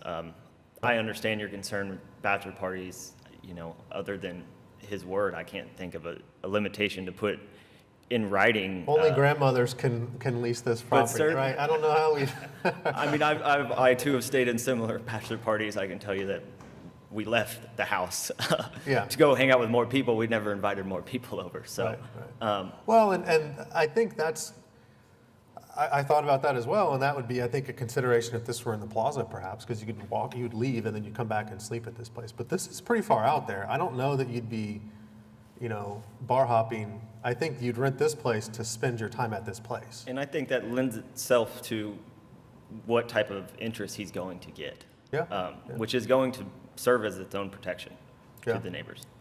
And Mr. Chairman, on VRBO, I believe, and I hope I'm not telling you wrong, but I believe that the minimum we've got is a weekend. And then I believe we've got it on the internet, no more than 20. And we specifically say on there, no, I think it says no bachelor parties. I'm not 100%. But that is the intent. I don't want a bunch of drunk college kids. It's not what I'm at. I've got a $750,000 house out there. Sure. I want grandma and the grandchildren. Yeah. Is there a proposed minimum number of nights here? I know you mentioned for weekends, it would be the entire weekend, but on a Thursday, would it be? I don't know. Two-night minimum? I don't think VRBO lets them go below 2. Okay. I think on ours, I think it says weekend, and so I don't know if that encompasses 3 days or 2. But but most of our stuff is going to be set for like Thursday through Sunday, or maybe somebody goes through Monday. We're after it's not hotel-ish, it's somebody coming in for the College World Series, softball, or my family does baseball out there in Midwest City, and we'd love to go stay with a place with a private pool and that kind of thing. Okay. And sorry if I interrupted and threw you off, but if you had other comments, feel free to keep going. Just a few, because I believe they're going to be brought up. There's been some concerns with the septic system. The septic system was installed and approved of by DEQ, and actually yesterday was inspected by DEQ, likely as a result of some complaints. Past inspection, it was designed for 8 bathrooms. These are large houses. They are designed for a lot of people. I mean, that's why you have 7 bedrooms when you build a house.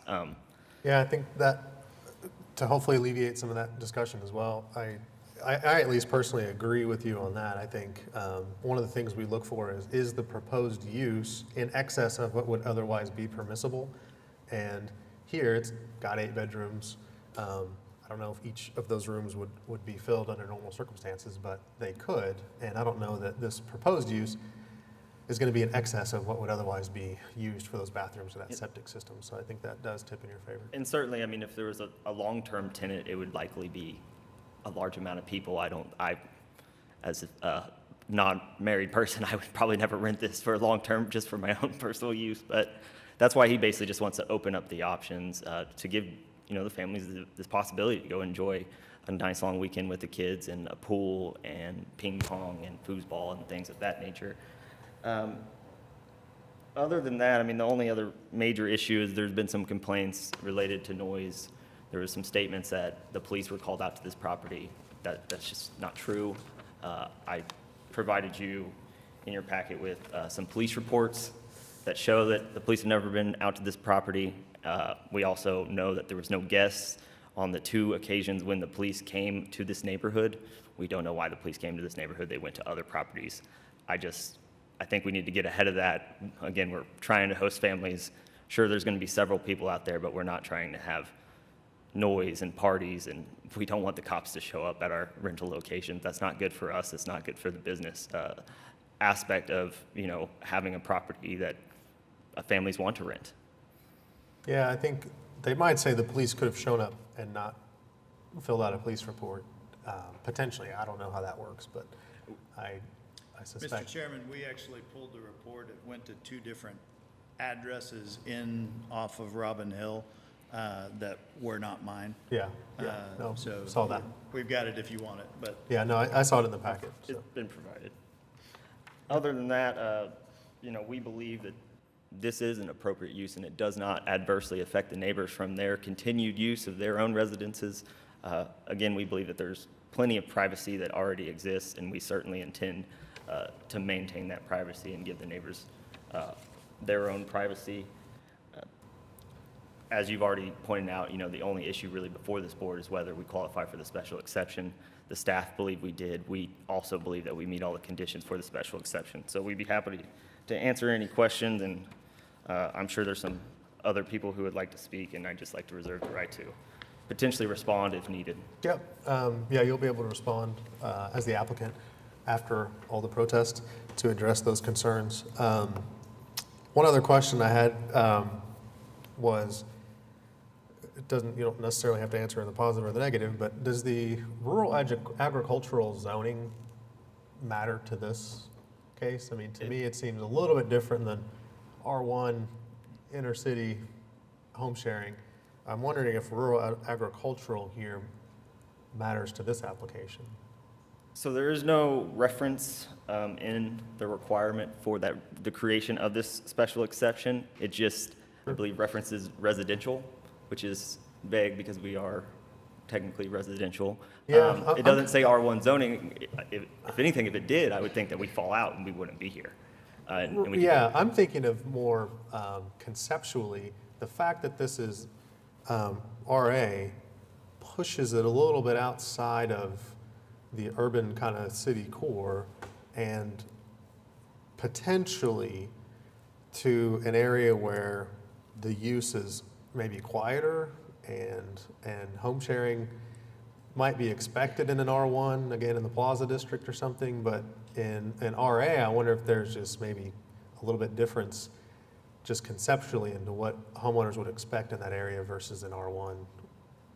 Well, I mean, for one thing, it is desirable. He's going to be able to rent it should this be approved, so there's certainly a market for it. I can't speak to expectations, but R1 is the most restrictive zoning.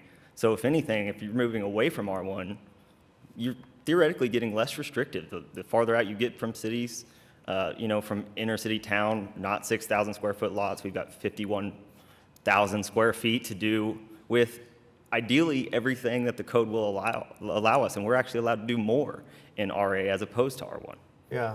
Yeah, potentially. I'm not committed one way or the other on that question, but I did kind of want to hear the applicant's position on that question. That makes Our sense. position is that it provides us with more space to create the buffers and give everyone, guests and neighboring properties, privacy, where a 6,000 square foot lot or even a 10,000 square foot lot where you can still build a very large home that can still hold, maybe not 20, but 15 people. That's a significant number. You wouldn't be afforded the same opportunity to create that spacing. Okay. Board members, questions or comments of the applicant before we move to protests? No. Okay. We'll acknowledge you after some protests. Thank you, Chairman. Thank you. I don't know that I had any neighbors in support, so we'll move to the protests and start with, I think it's Mr. Grubb.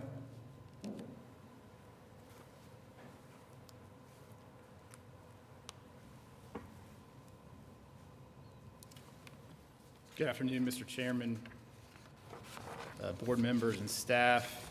My name is Ben Grubb. I'm an attorney at DeWitt Perullo Meek. I represent Stephen and Carol Adams. They live at 4801 Robin Hill Lane, Oklahoma City, 73150. On behalf of my clients, I oppose this application 14865 and submit that it should be denied. And in support, I would offer specifically 2 reasons. The first reason is the proposed use is unique and distinct from similar special exception applications that have come before this board. And secondly, that the proposed use is inconsistent with the required standards for a grant of a special exception. So briefly, and I don't want to plow any ground that's already been plowed, I want to speak to the VBRO marketing for a vacation property. The applicant highlighted this is a 6-bedroom house. It is 5,700 square feet. Page 194 of the packet has the VBRO listing.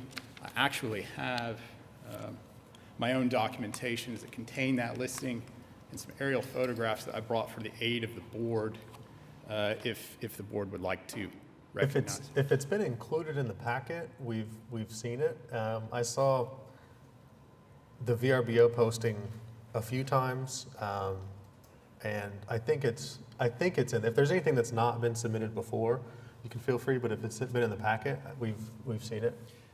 Mr. Chairman, the only item in my packet that does not appear, at least legibly, in the in the packet that was submitted is the photos Okay. of the property and specifically the bunk room. Okay. I have it here if you'd Yeah, like we'll to- receive those, sure.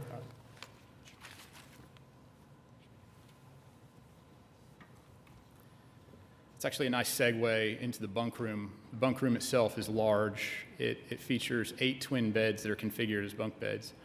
In that room, there's a fireplace, there's a ping pong table, and then there is a futon, for lack of a better word, or a couch that pulls out into a bed. So this room by itself actually sleeps 9 people. We did see these, but not in color, so I appreciate these. Yeah. You're welcome. And to the chairman's earlier point, I did my own research. It would appear there's only 4 properties in the whole of Oklahoma County which accommodate in excess of 20 people. That would be on pages 11, 13 of my documents. There's pins that are dropped for those properties.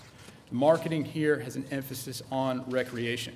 There's a pool table, there's a ping pong table, air hockey table, gaming tables, multiple TVs mounted in the same room, a large indoor hot tub, and a full pool deck with a pool and dining areas. All of this for $648 a night. This is very simply not a typical home share that one would expect to see on Airbnb or on VBRO. Now, with respect to the zoning ordinance itself, I want to make 2 quick points. First one would be that the requirement is that the rental of the entire home or the bedrooms cannot exceed 30 consecutive days per renter. That belies the suitability section of the listing itself that encourages long-term rentals that could potentially exceed 30 days. Secondly, I don't want to dwell on this, but this property has been operated as a vacation rental without a permit. There are 4 reviews that you will see in the packet of information. One of them specifically says, come football season, this is the place to be. The intent here is for this to be a party destination. And with regard to the specific application of standards for the required special exception, item 1 that requires that the use be consistent with the comprehensive plan of Oklahoma City, Plan OKC, specifically sustain OKC 2, it says in pertinent part that not every land use is appropriate anywhere. Neighborhood residents will be reassured that potentially incompatible uses will be directed to appropriate sites. We will revise regulations to better protect residential uses from the negative effects of nearby non-residential uses, and that certain uses are simply incompatible and they cannot easily be made to be neighbors. And the land use system should retain at least some primary use categories in situations like these. We submit, Mr. Chairman, this is precisely that situation. This is precisely the type of use from which the comprehensive plan seeks to protect existing neighborhoods in Oklahoma City. A 20-person boarding house marketed to promote entertainment is fundamentally incompatible with this quiet, single-family neighborhood. With regard to item 2, the requirement that the use shall be in harmony with the general purpose and the intent of the applicable zoning district regulations. It was pointed out this is a single-family residential housing RA zoning, and there's a need to protect that area from intensified zoning once the district has been established and developed.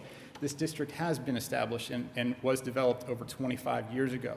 Briefly, to speak to the case law that was cited by counsel, and also very briefly the covenants. The Jackson case is distinguishable from the situation we have at hand.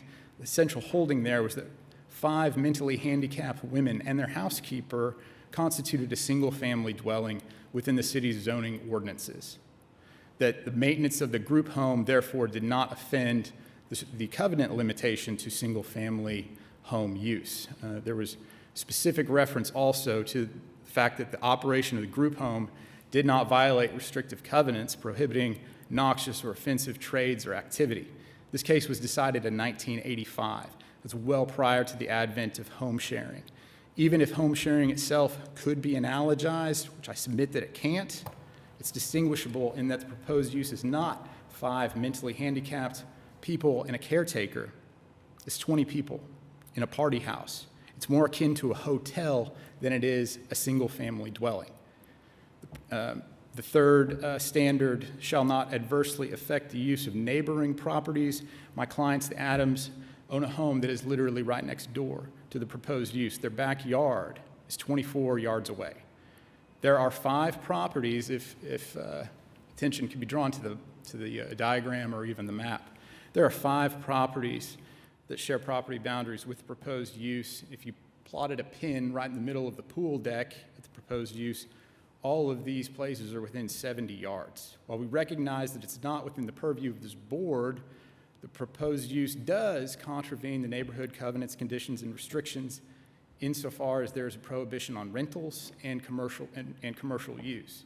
So we believe this demonstrates an intent on the part of the developer of the neighborhood to not have a large 20-person boarding house there.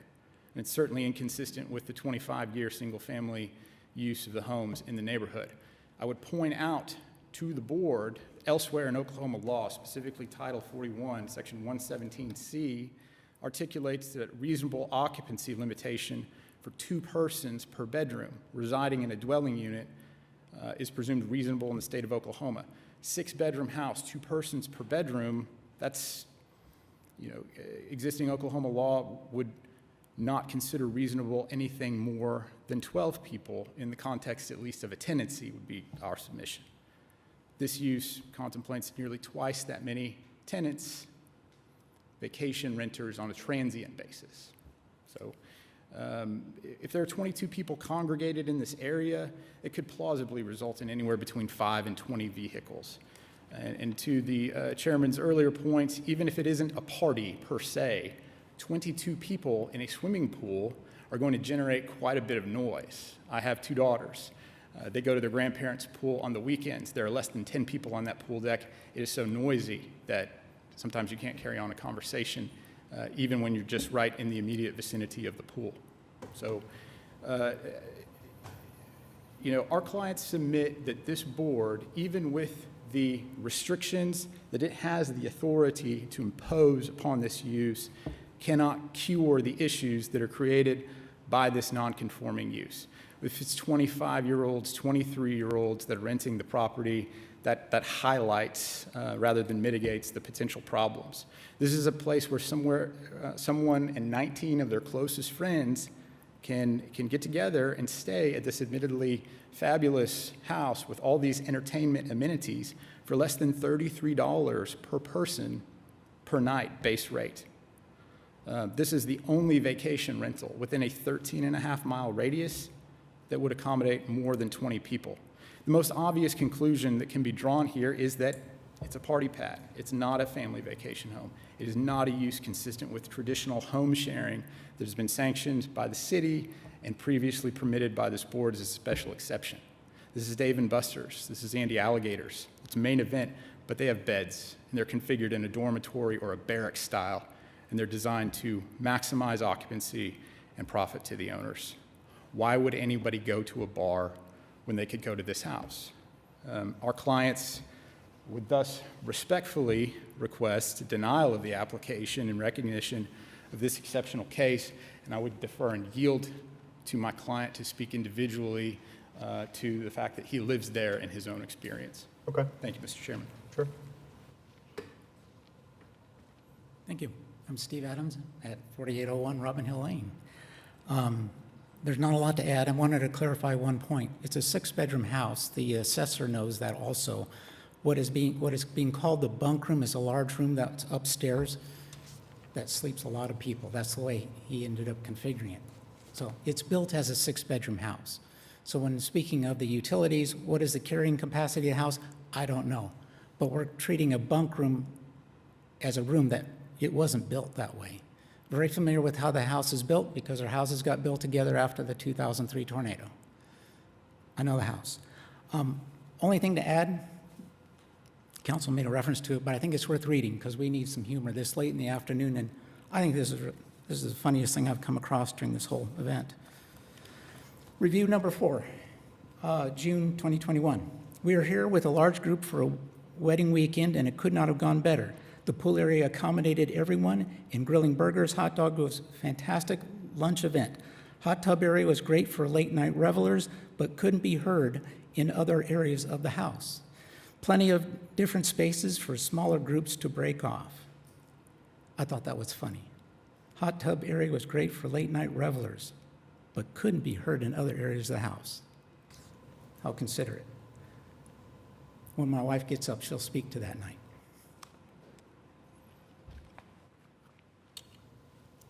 Thank you, Mr. Chairman. Yeah, Mr. Grub, while I have you, just a couple of questions and maybe more so comments, but the city council, as you mentioned, approved home sharing. It was hotly disputed at the time. They could have prohibited home sharing altogether, and they chose not to. And they also chose to defer those decisions to us for when they would allow home sharing, so now they come before this board. When I look at this application, maybe we'll convert this into a hypothetical. If this were two-bedroom house, just a small house that for some reason happened to be in this neighborhood, do you think the neighbors would oppose the home sharing application in that instance? Mr. Chairman, I think the neighbors could better answer that question than me. I would respectfully submit that the city allows home sharing for not entirely altruistic purposes. There is a tax revenue attached to the home sharing that is allowed. I think that if you looked at the plan, the comprehensive plan, the first one we've had in over almost 50 years, I think it is, that we want to encourage uses that are modern, but at the same time are consistent with the existing neighborhoods that we have here in Oklahoma City. And traditional home sharing, even the other items, agenda items on today's agenda are very different from this one. 2-bedroom houses, 3-bedroom houses, 1 bathroom, 1,200 square feet.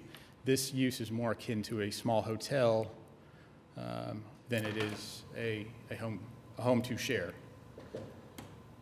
Yeah, I am just cautious at times because there are a lot of folks in the city that opposed home sharing altogether and would oppose this application regardless of the size, regardless of the alleged kind of party atmosphere. They would oppose it just because they don't want home sharing in their neighborhood, right?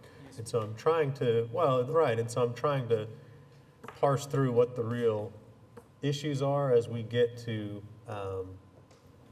deciding this application. And yeah. Sure. I appreciate the problem. And having watched a lot of video, thanks to COVID, I actually watched a lot of what are the proceedings here, trying to understand what is it I need to do to help you do your job. This is an event space. I know that means something to you. That's what this is. This is a destination place. The statute may be called home sharing. This is not sharing a home. This is a destination. This is an event. That's the way it's marketed. We have one advantage, the fact that he has operated so far, because now I don't have to speculate what's going to happen. I know what's happening. To maybe help your comments a little bit and not assume that you can read my mind, I am pondering possible alternatives to granting the application as submitted. And I'm kind of wondering and pushing both sides to see what their views are on different comments that I have. And that's why I posed the hypothetical. If this were a 2-bedroom house and there were going to be 4 people, 5 people there, would we still have this opposition? If we would, it, to me, makes the opposition less credible, because the opposition then would be you just don't want home sharing. But, if the opposition is that the scope of this home sharing is too excessive, that's something I think we can work with as a board to come to some kind of reasonable conclusion. So that's what's going on in my mind, and I didn't convey that to you, but that's what's going on in my mind.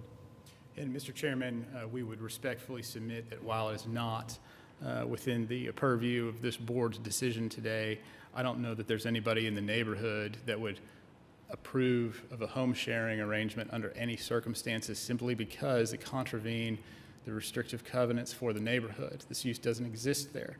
Even outside the context of the very narrow inquiry before this board, i.e. whether or not it meets the standards for a special exception, whether or not it comports with the zoning ordinance, the neighborhood would oppose it, I believe, on those grounds. So because of that, I do not know that we would have any compromise or alternatives to put forward, respectfully. Okay. As far as HOA and covenants are concerned, obviously we're not, can't do anything about that, but that is, if I was in this neighborhood and I had a major concern and this was an obvious violation of those property restrictions, that is where I would base, trying to get this not in my neighborhood.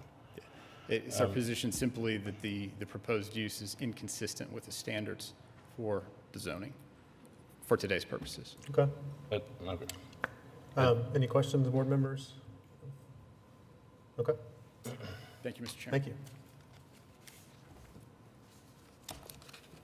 That was all that I had signed up to speak. Mr. Adam, I know you mentioned your wife possibly speaking, but is there anyone else that wanted to speak in opposition of the application, has comments that have not already been expressed? Okay. Yep. We have to have it on the microphone to get it in the record, so.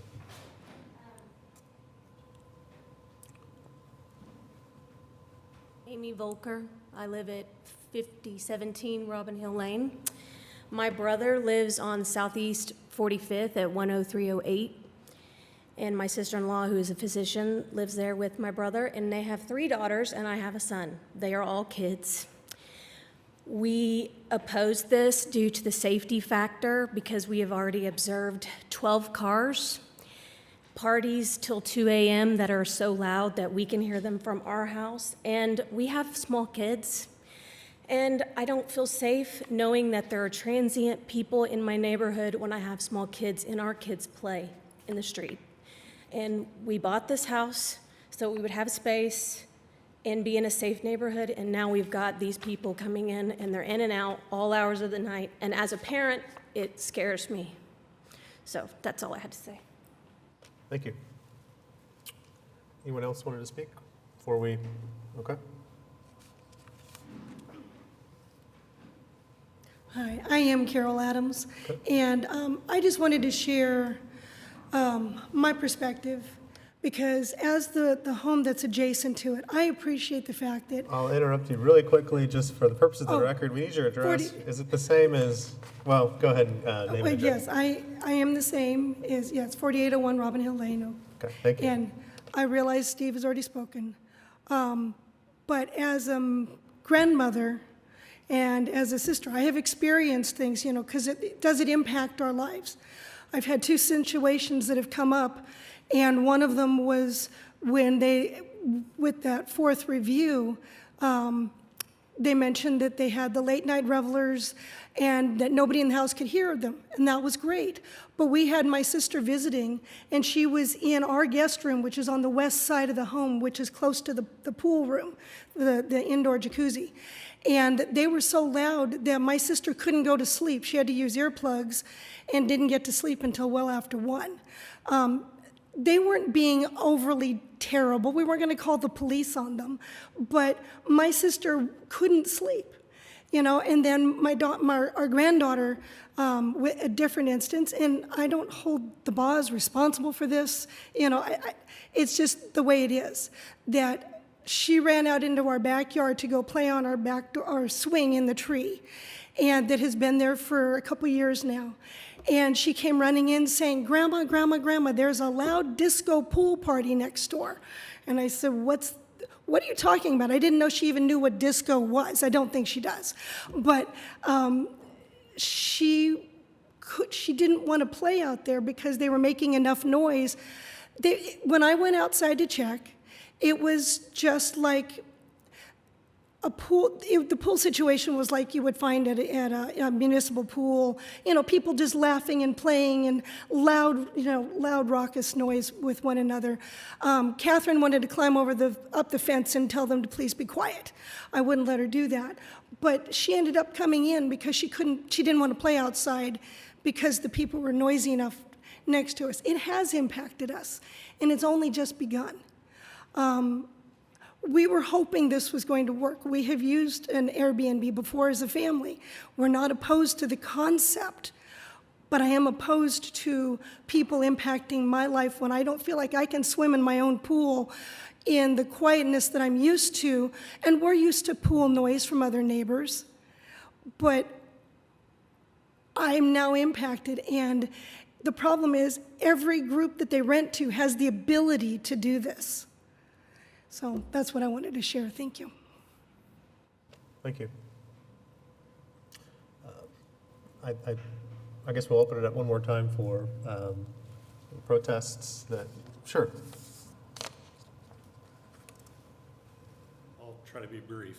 Okay. That's the best thing we need right now. But, Just before I get prompted by the municipal counselor, if you introduce yourself by name and address, please. Wes Tollison, 4916 Robin Hill Lane. Okay. I bought that lot out there back in 1998. Built my own house there.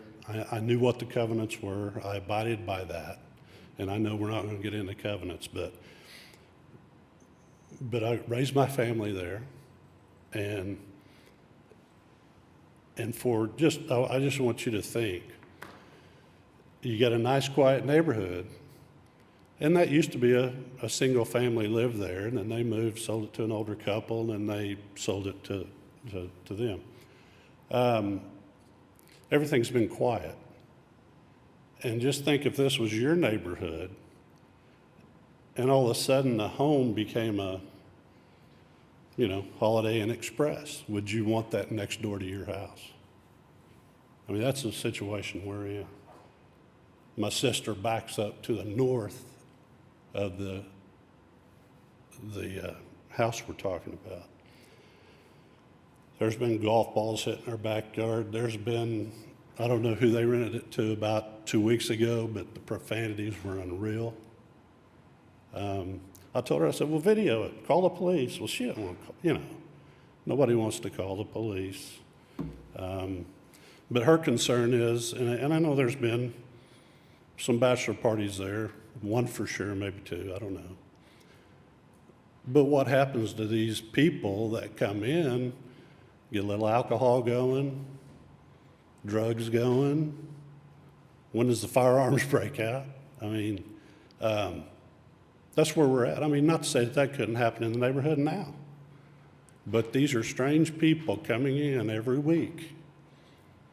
I mean, if neighbors do it, we get to know our neighbors and their lifestyle. And, when you own your own property, you kind of respect your neighbors a little bit more. These are strangers coming in that do not respect anything. Some do probably, but bachelor parties, do you think they were worried about neighbors at 2 o'clock in the morning? No. But I just want you to think, would you want that next door to you? I appreciate it. Thank you.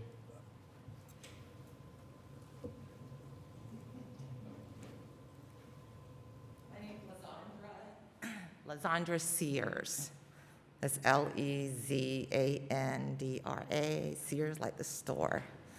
I have been out there since 1999. I came here as one who was in the military. My husband and I moved out there. We built our home. We lived on Southeast 45th Street. I now reside at 5109 Kennington. Sorry, haven't got my shot, so I'm protecting myself. And I just want to say I was the first the first president out there of the neighborhood. We started a home, it's not an HOA. We wanted to keep it so that everybody could live there in peace and not have to abide by certain restrictions as to telling someone as far as what kind of curtains and things of that nature that they had to have in their home. We have gone through a tornado. We've come together as family. The Adams family, as they've stated, they have lost everything. 40% of our neighborhood was demolished in 2003. We came together as a neighborhood. It is a family-owned neighborhood. It is not a place for residents to have hotels there. As one who was prior military, who was stationed at Tinker, I know when Tinker shuts down and you can't get in because building is closed and there are no hotels and they have to send people to Edmond to find a place to stay, whether it's for reserve duty. If there is a place that looks like a hotel that can house 20 troops there, they will take it. Please consider that. Uncle Sam will look at that as a place to haul people to come in to stay. We are not trying to be rude. I am going to Verbo in Pennsylvania on the 17th.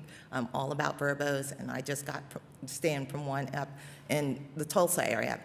We like them, but we're not here to have them not abide by the covenants. And if our neighbors are having problems with these things that are going on with someone having these loud parties and things of that nature, we just would like for you to really consider that. And believe me, this will not stop. Tinker will be using that place as a facility to use for a hotel. Thank you. Thank you. Okay, Mr. Hahn? Yeah, just briefly, kind of came to me that maybe a way to answer a question that has already been posed and obviously brought up many times with what is a party, what isn't a party. There is a noise ordinance that is always enforceable. It's enforceable against your neighbors, whether they live there permanently, whether they rent long-term, or whether they're short-term renters. I think that alone serves the purpose needed. If someone's violating the noise ordinance, they can call and get enforcement right away. There was comments about an indoor hot tub being heard indoors. I mean, that's kind of the purpose of having an indoor hot tub. It also creates year-round use, again, making this a desirable option for families, not only just Memorial Day and Labor Day. We can look a little bit beyond that. This isn't a hotel. It's a residence. It is being used for residential purposes. The zoning code, the municipal code allows for these uses subject to this special exception in residential areas.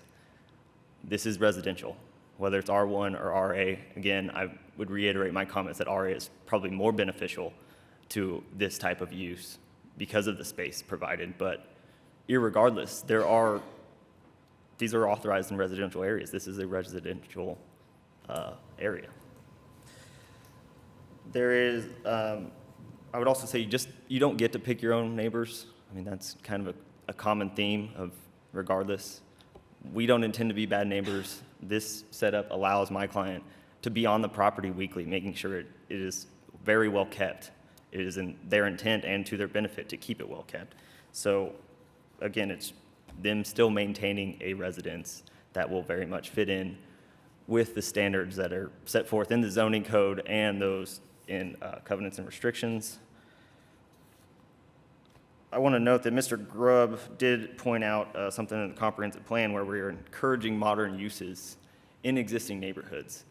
This certainly is a modern use, but it is still a residential use, which is why, again, they carved out this purpose that for us to come here and get this in residential areas. Also, this is not that old of a neighborhood. I mean, we saw a special exception earlier here today that was granted to Paseo, a 100-year-old house. This house was built in 2003. I mean, it's not an old historical neighborhood. It is not historical preservation. I know that has different standards, and that's for that purpose. So we're not changing the use. We're just using it as residents and allowing other people to have that opportunity as well. Other than that, I would be happy to answer any questions. But as far as I'm concerned, the zoning of this property only benefits the application in our view. I don't think I have further questions. Board members, questions or comments to the applicant? I do have a question because you said the house was built in 2003. Correct. When did you purchase it, and have you ever lived in it yourself? I purchased it, I believe, 2 months ago, ma'am. And no, ma'am, I haven't. I own 35 rental houses, and this is, I did not know, wasn't trying to do anything wrong. I thought it was a normal rental. And so we came in, and my daughter graduated college and said, "Dad, you ought to do some VRBO stuff." And I love the fact that everybody was talking about that I don't have any competition. I went in and did something, again, the thought process is for an extended family. I love the way it is a destination. I'm wanting people to want to come to Midwest City and Choctaw. Sorry, I got off. No, ma'am, I've never lived there. It's always been an intent to be a rental for me. And I learned something a couple months ago. I've had normal rental houses for about 12 years. So you said it was 2 months ago when you purchased it? I believe so. I looked at the property records. It looked like March, the end of March. March, and you've already had people to come and rent it? I think he just didn't know. I haven't seen any other applications by you for special exceptions for home sharing. Is that correct? Do you have any other home sharing properties or? No, all of mine are, we've got some coming. In full disclosure, one was submitted today. Okay. Noon deadline. Okay, yeah, so they're, he just didn't know he needed a special exception. Okay. It's also in a Because different that's what I neighborhood. was going to add, since you've already rented it out and you are coming before us at this point. I'm sorry, ma'am, I didn't hear you. Well, the reason I asked you is because you have already rented it out and you're coming to us at this point. But according to the information on here, it's already been rented before. Yes, ma'am, that is true. Yeah. When we got it, it took us about a month to furnish it, and we redid the roof and repainted, refurbished the house. And in that time frame, we actually noticed we were applying to be a part of VRBO, and the VRBO paperwork basically told us that some cities require the shorter term lease. And so we immediately did that, and got on your docket, and then we got moved back 1 month. Okay, thank you very much. Yes, ma'am. Along those same lines, when you got, this was continued once, I don't know the exact date that the original application was submitted. Have there been new rentals since then, new bookings since that time? Yes, ma'am. VRBO, I'm probably scheduled out through September. Most of the, it's not like a hotel. Most of the VRBO stuff is done 2 or 3 weeks in advance. So people are coming, for some kind of occasion, and they plan it out. We don't get somebody calling us up going, "Hey, can I have this for Friday night?" In fact, VRBO warns people against taking same-day rentals. I guess what I'm getting at here, because this was addressed in several of your neighbors' protest, is it sounds to me, and we look at every application on its merits, that they don't trust you to do the right thing, regardless of what restrictions we put in here. And it sounds to me like one of the reasons is because, A, you started doing this without a license. Okay, you didn't know. So my question is to get to, after you found out and obviously submitted your application, have you continued to book since then? And that may be, that's a yes or no question. And the reason I ask is, I'm with the chairman. We're not here to hit you with the fine or whatever, but to me, it goes to the issue that a lot of people have brought up, which is, can they, and if we put in restrictions on there, are you going to abide by them if there is some way to compromise it, So that's my question is, Yes, since ma'am. you found out that there was a requirement to have this, have there been new bookings? I went through and did everything. I actually went and got a professional because I didn't know what I was doing. And to answer your question, if you guys decide that I shouldn't be in there, I will simply convert it to a regular rental. I believe maybe to answer your question, you did take it down but there were already reservations Right. made. Right. It's So off- if you it's Google off it right now, now. it doesn't pop up for a reason, because we took it down, but those reservations that were made prior to You're him honoring taking it those down. reservations. I mean, he wants to. That's why he's here. We certainly want to honor those. I mean, he could be devastating someone's family reunion. I don't know. Yeah, no, there was a little overlap between when he found out he needed this, and there were already some reservations. It's not on Obviously, there that's now, not encouraged, but I think this board has certainly seen it happen where people honestly didn't know.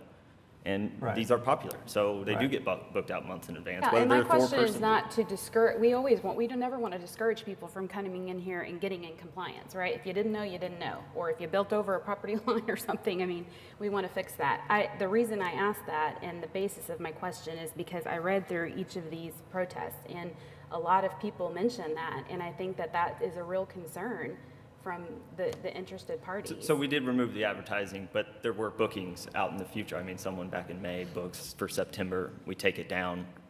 That September booking And I is don't still know there. that changes how your neighbors feel about it. I mean, I'm just, Right. you know, and I think that's great. If you took it down when you knew that you were not in compliance, you know, that's appreciated, and Well, and yes, ma'am, if you guys decide differently, I will change it to a regular rental.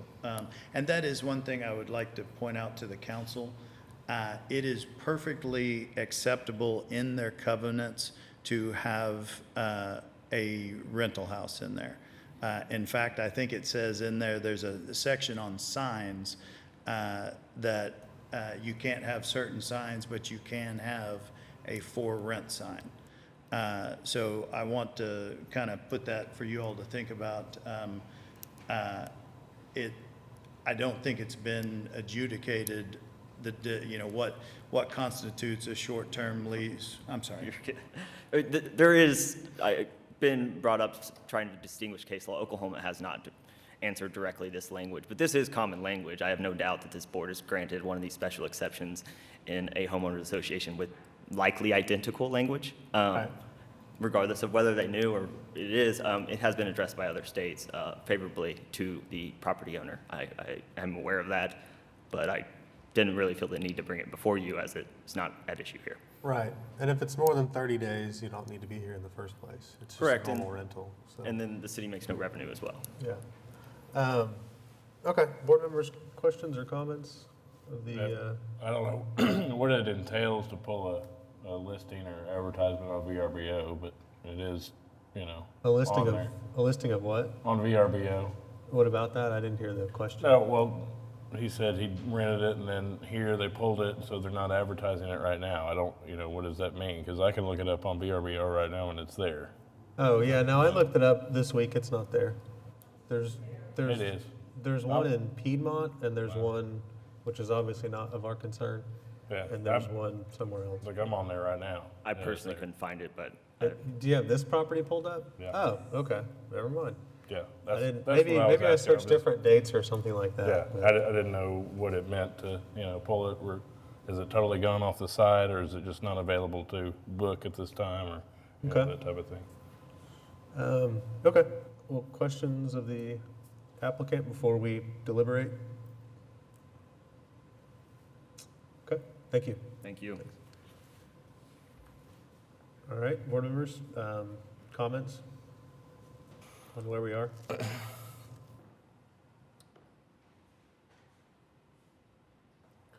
I don't feel, this is the only one that I think I've had that I really don't feel good about, and, you know, I don't know how to get to where we would need to be to make it viable for the applicant to consider it.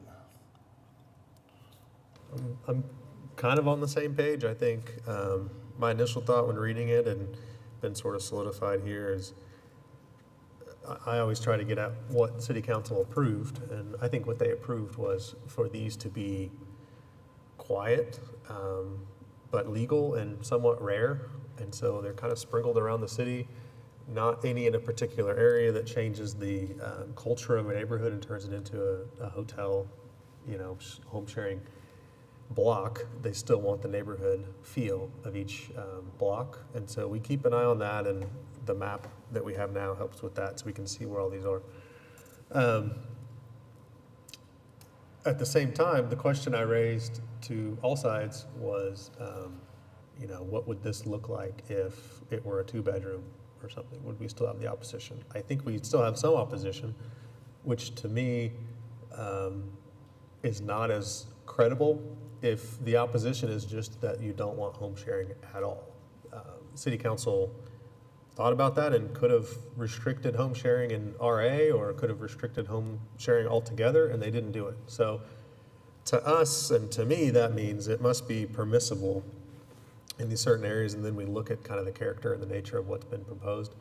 To me, what's been proposed is excessive for the area and for what City Council envisioned. I don't think City Council envisioned all of this with a neighborhood like this having a 20, 40, 60 person home sharing property there. I think I could potentially get on board with a pretty short special exception to see how it works at a much smaller scale, but I might be alone on the board in that regard. I don't know. So I could potentially get on board with advertising the property as holding maybe up to 8 people or something like that. Just because I think that's consistent with the purposes intent of the code. And, I don't think that City Council meant to prohibit all home sharing altogether. There's certainly an argument to say that maybe City Council did intend to prohibit home sharing in areas like this, which would go against my argument. But I don't know that that's true. And all that to say, I could get on board with a much smaller application or denying the application. That's kind of where I am. So. Mr. Hahn? What was your number limitation that you? That would be up to the board just to kind of discuss, but to me, it would be like 10 to 12 people. The reasonableness of single-family individuals, so 2 persons per bedroom, that struck me, as well as I was researching this, as reasonable. And I had in mind 10 to 12 people as reasonable, and also not in excess of what would probably otherwise be used in that area. What would otherwise be used in that area, I would think, would be a relatively large family, potentially of 6 to 10, 12 tops people probably living in that big house. But anything in excess of that to me is, I could not get on board with. But and the rest of the board might not even get on board with that. I don't know, but that's just kind of where I am on this. So. And that it's not to say that you all have to agree with that either. That's just kind of where I am on it. So, I think there's a market for this type of thing in Oklahoma City. I just don't think it's right in everybody else's neighborhood. Maybe there's a neighborhood of all crazy rentals that people can go and have these giant houses and blow their money on. But it just doesn't seem to be compatible with the neighborhood like this. Okay. We would be open to 12. Certainly, that's 2 per bedroom. We have a 7th bedroom really, but we would be open to 12. Yeah. It's a large house. I know. And I don't really believe that someone should be punished, or this special exception should be taken away from someone for building a bigger house on a bigger lot. Yep. As opposed to building an R1. Yeah, no, and I've thought about that. It's not maximizing the use of the space to limit it to 10 or 12 people or whatever. I understand that, but to me, that's the best compromise for all the considerations that we have, whether it's in harmony with the surrounding uses, in harmony with the code and the purposes and intent of the code, et cetera, et cetera. That seems to me to be the only way I could get on board with it, is if we severely limit the number of people that this is advertised as. Of course, the neighbors and folks are going to think that we're just not going to comply with that, but that's not really necessarily for our consideration, or at least it's not a huge component for me. I think you did what a lot of people do, and you started a home sharing. You posted for home sharing without knowing that you needed an application here, and that happens a lot. I don't necessarily think that it means you're going to violate other city ordinances or a special exception if we granted it. So, board members, any comments on that? Or it sounds like there might be a little bit of appetite to just deny it altogether, but we've got to get some kind of traction going. Actually, I have to agree with you too, Chairman. 10 to 12 people, especially since you're talking about 6 bedrooms for that house. I would hate to take away the opportunity that this may present for the city of Oklahoma City. And I truly understand the neighbors' complaints and all of that. However, if you reduce the number of people, you're also reducing the number of voices and all of that other stuff that may be of concern. And I also heard the former military lady, and thank you very much for your service, her complaints about Tinker possibly looking at that for rental in the event that there is an emergency where they need that space. But again, for me, I think if you reduce the number to 12 maximum, and we possibly look at a short term versus what we may occasionally give up to 5 years, just to evaluate and see how it goes for the neighbors, because that's my main concern. It's all about the neighbors and how it will impact their living abilities in that neighborhood. And I certainly appreciate those comments. I don't see a military, if they were to rent this, I don't think that'd be a negative thing in my, that's just my personal opinion, I guess. But I think we would be fine with limiting to 12. I certainly understand that you guys tend to limit term limits. I could see why you would be compelled to limit this slightly further, almost to, I hate to call it a trial period, but to give an idea of what these neighbors are actually going to see during, the course of a 2-year period or something like that. We found that. I mean, we found other hotly contested home sharing applications, especially when this first passed, where people thought it would be a parade of horribles. And ultimately, that didn't bear out. We had responsible homeowners, things like that. The applicant has to know by now that the neighbors are going to be watching him like a hawk. And so I think that, well, I won't speak anymore on that, but he must know that as well. So if something is approved, he'll be on thin ice, and it will be, I wouldn't want to say trial period, but akin to a trial period. And I had in mind around a year on this one. So any other comments? Okay, any other restrictions that the board thinks would be appropriate, which the code allows us to do? I think obviously off-street parking only. It'll be advertised as overnight maximum of 12 guests. And then I would also want a condition on the number of people that it can be advertised as having total. So on premise at any point. I would also want a restriction on that. I understand the applicant probably doesn't want that, but that would make me more comfortable. My initial reaction would be to jump back to 20 for that, but I could see even going less. Yeah. I do feel, I mean, I could see it, honestly, I could see a neighbor bringing in outside family using it, and then those neighbors are going to want to go potentially visit. Maybe they don't have a pool. I would hate to just say, if someone has 11 people and they can't invite a local couple over to visit that they maybe came to visit. I'd hate to be too firm on that, but I would say 20 or at least, maybe 5, I guess that'd be 17, just so that you can potentially have the guests that some of these families may have be coming to visit. If this is a bigger house for Christmas, then, you want the local people to come as well. I'm a little worried about some holdover guests. And so if we allow 20, how many of those are going to just spend the night seeing the extra bunks sitting there? Sure. And so, board members, I don't know what you had in mind, but. I will go ahead and just give my comments here because I can't get comfortable with approving this application, and this conversation right here is exactly why. Because in my opinion, our, condition condition 6, we can impose reasonable precautions to try and prevent obnoxious conditions and prevent a nuisance.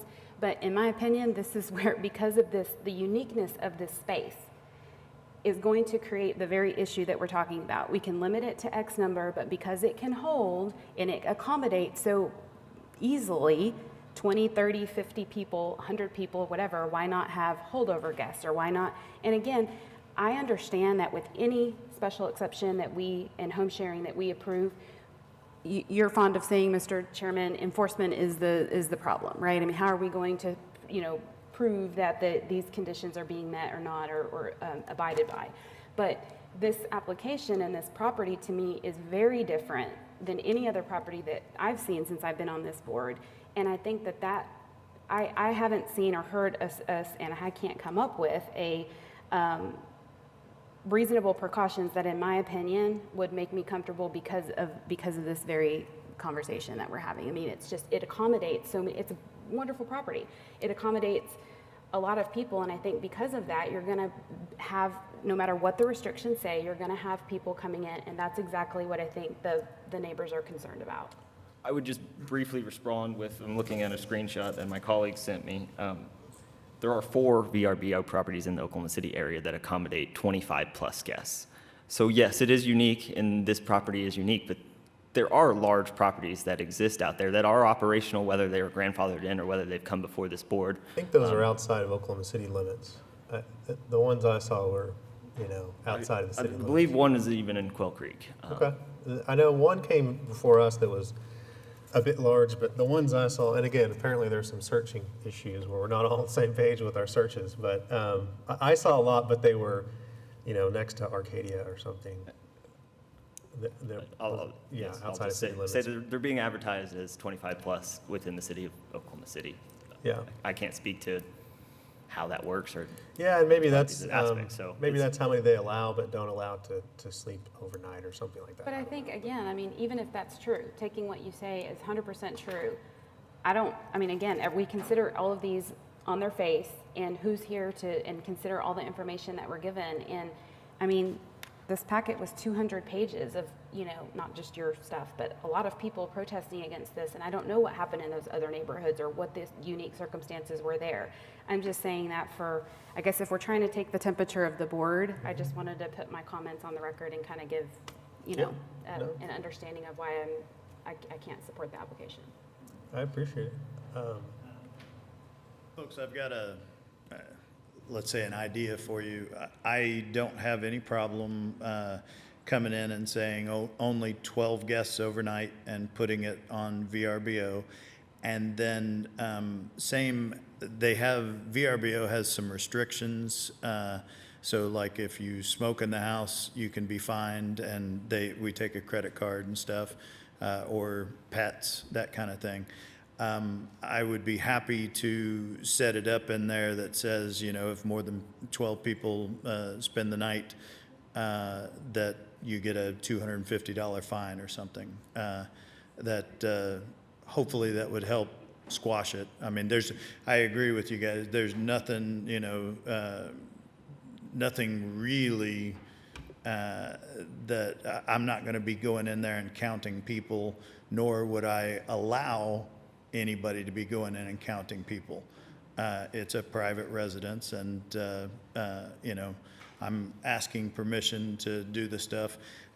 The other thing that I would like to say to you guys is if it goes to a straight rental and somebody has a pool party out there with 15 people, that's completely acceptable if it's just a regular rental. I think that's true. I think we hear that a lot in these applications as well. If this was being, the same uses that people are concerned about could be used by a long-term renter. Yes, ma'am. The problem is it's not going to be every weekend if it's a long-term renter. And with your property, the way that you're proposing to use it and set it up, I think the concern is this could be an every weekend thing, especially during the summer. And so, I mean, again, I'm with everyone else. I use these properties. I love Airbnbs. I love VRBOs. Again, I just think that this application on its face with the information before us and considering all of the information, I think that, in my opinion, at least my vote, is that there's just not these precautions that we could put in place that would. One thing for you, ma'am. It is $650 a night. I don't anticipate getting a whole lot of riffraff. And hopefully, it's a nice neighborhood, nice house, and they have to put a $1,500 credit card hold, for anything that gets broken and et cetera. That's what I'd like to say to you. I don't think the people that are going to be coming and staying with me are gigantic, go out to the lake and tie one on beer drinkers. It could be, I mean, it but I sounds doubt to it. me like with the number of people that you're proposing to accommodate, even at $600, I Yeah. can't remember what the number was, but it's cheaper than a Motel 6, I think. About 160. I mean, About so 160 I don't know a who, I don't know person who for 3 we're days. defining as riffraff here or whatever, but the point is that if you're implying that, you know, someone that would not pay as much to stay there would be more likely to cause problems, I mean, it's cheaper than a Motel 6 or a Super 8, you know? I mean, I think if my numbers are, Yeah, no, I About mean. 162 a night. He will, I mean, there'll probably be some kind of event like that, you know, that might raise an issue. yeah, but I mean, that's I don't just know the that we problem can- with these. For me personally, I mean, this is why we have a board, so I like having different opinions on the board. So I appreciate your thoughts. For me personally, if there's a tie or anything close to a tie, it goes to the property owner generally, unless there are really good reasons not to go to the property owner. And here, if there's any deference to be given in a close call, I think some deference needs to go to the property owner and not presuppose that he's going to violate the city ordinances and violate a special exception and break the law, et cetera. So I think that for me personally, that's the best we can do. I'm comfortable with the restrictions that have been proposed in addition to adding the fine for if, you know, the owner finds out that there's more than 12 people spending the night there. I understand there are certainly enforcement issues with that, but the deterrent effect of that alone, I think, will be enough to deter 20-person groups from wanting to do that, because they might not want to take the risk. They're going to get a $2,000 fine at the end of this when the homeowner looks on his cameras and finds people staying the night there that aren't supposed to be staying the night there. So for that, I mean, I'm comfortable with the deterrent aspect of some of these restrictions that we're imposing. It's going to be a short period of time. The neighbors are going to be watching him like a hawk. If he gets, I think it's 3 calls on the action line, he faces serious issues with the city. If he's in violation of the special exception, he comes back before us, and the special exception can be revoked at any point over the period that he gets granted. So with all those protections in place, I'm okay granting a very short special exception to this one, but that's kind of where we are. So I think we need to advance the ball here in this case a little bit. If there are no other questions or comments or thoughts, I think we can take a motion. I'll make a motion, we deny. Okay? I think we'll have a second. I'll second. Okay. Got a motion and a second to deny the application in case number 14865 for the reason that it does not meet the statutory conditions for a special exception. Once you're able to, cast your votes.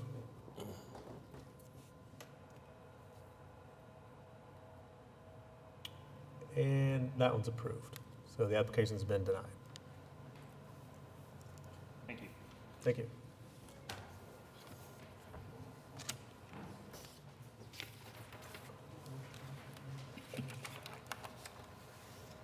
I think we continued one application to, Yeah, one applicant, several applications. that's right. yeah. Yeah. One applicant with several applications. That would be special exception of James Convery to allow lodging accommodation at numerous addresses. Okay, is the applicant present? Can we continue all 5 of them with one motion, or do you want one motion 5 times? I would think we can do them as a group since it's the same applicant. Okay. I move we continue all 5 of those to August 5th, I think. August 5th, whatever I heard the other one. Yeah. Okay. It's case number 14, 15, 16, 17, 18. Yes. Did you just second that, Mike? Did you Each case second it? number? Yes, Okay, each I'll do case that. number. Thank you. Mike just moved it. Did you second it? Got a motion. Do we have a second? I think Mike, did you second it? I'll second, the other Mike will second it. Yeah. Okay, we've got a motion and a second to continue. Can I have that printed out sheet really quickly? Your printed out agenda? Because it took over my Yeah. screen. Is that almost 4 o'clock? That's okay. It is. Okay, motion and a second to continue these special exception applications in case number 14, 14879, case number 15, 14880, case number 16, 14881, case number 17, 14882, and case number 18, 14883 to the August 8th, 2021 meeting of the Board of Adjustment. Once you're able to, cast your votes, please.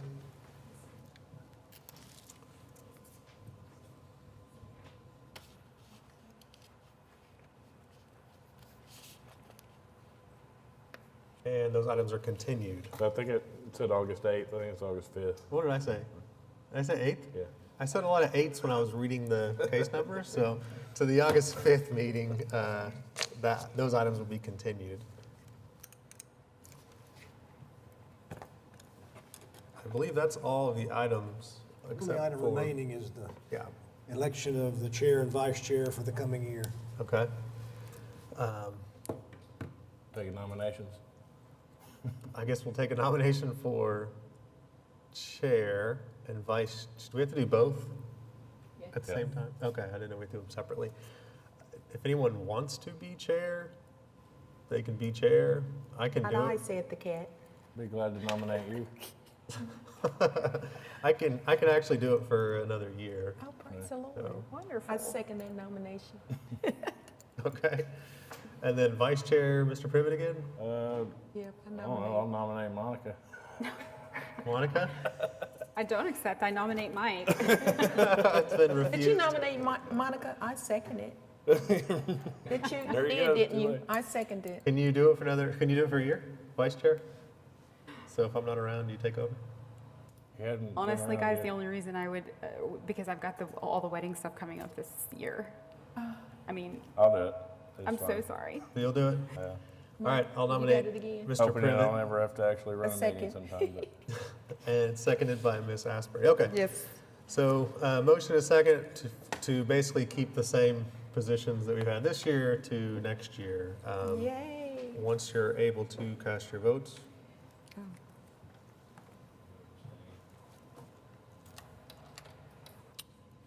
And that is approved.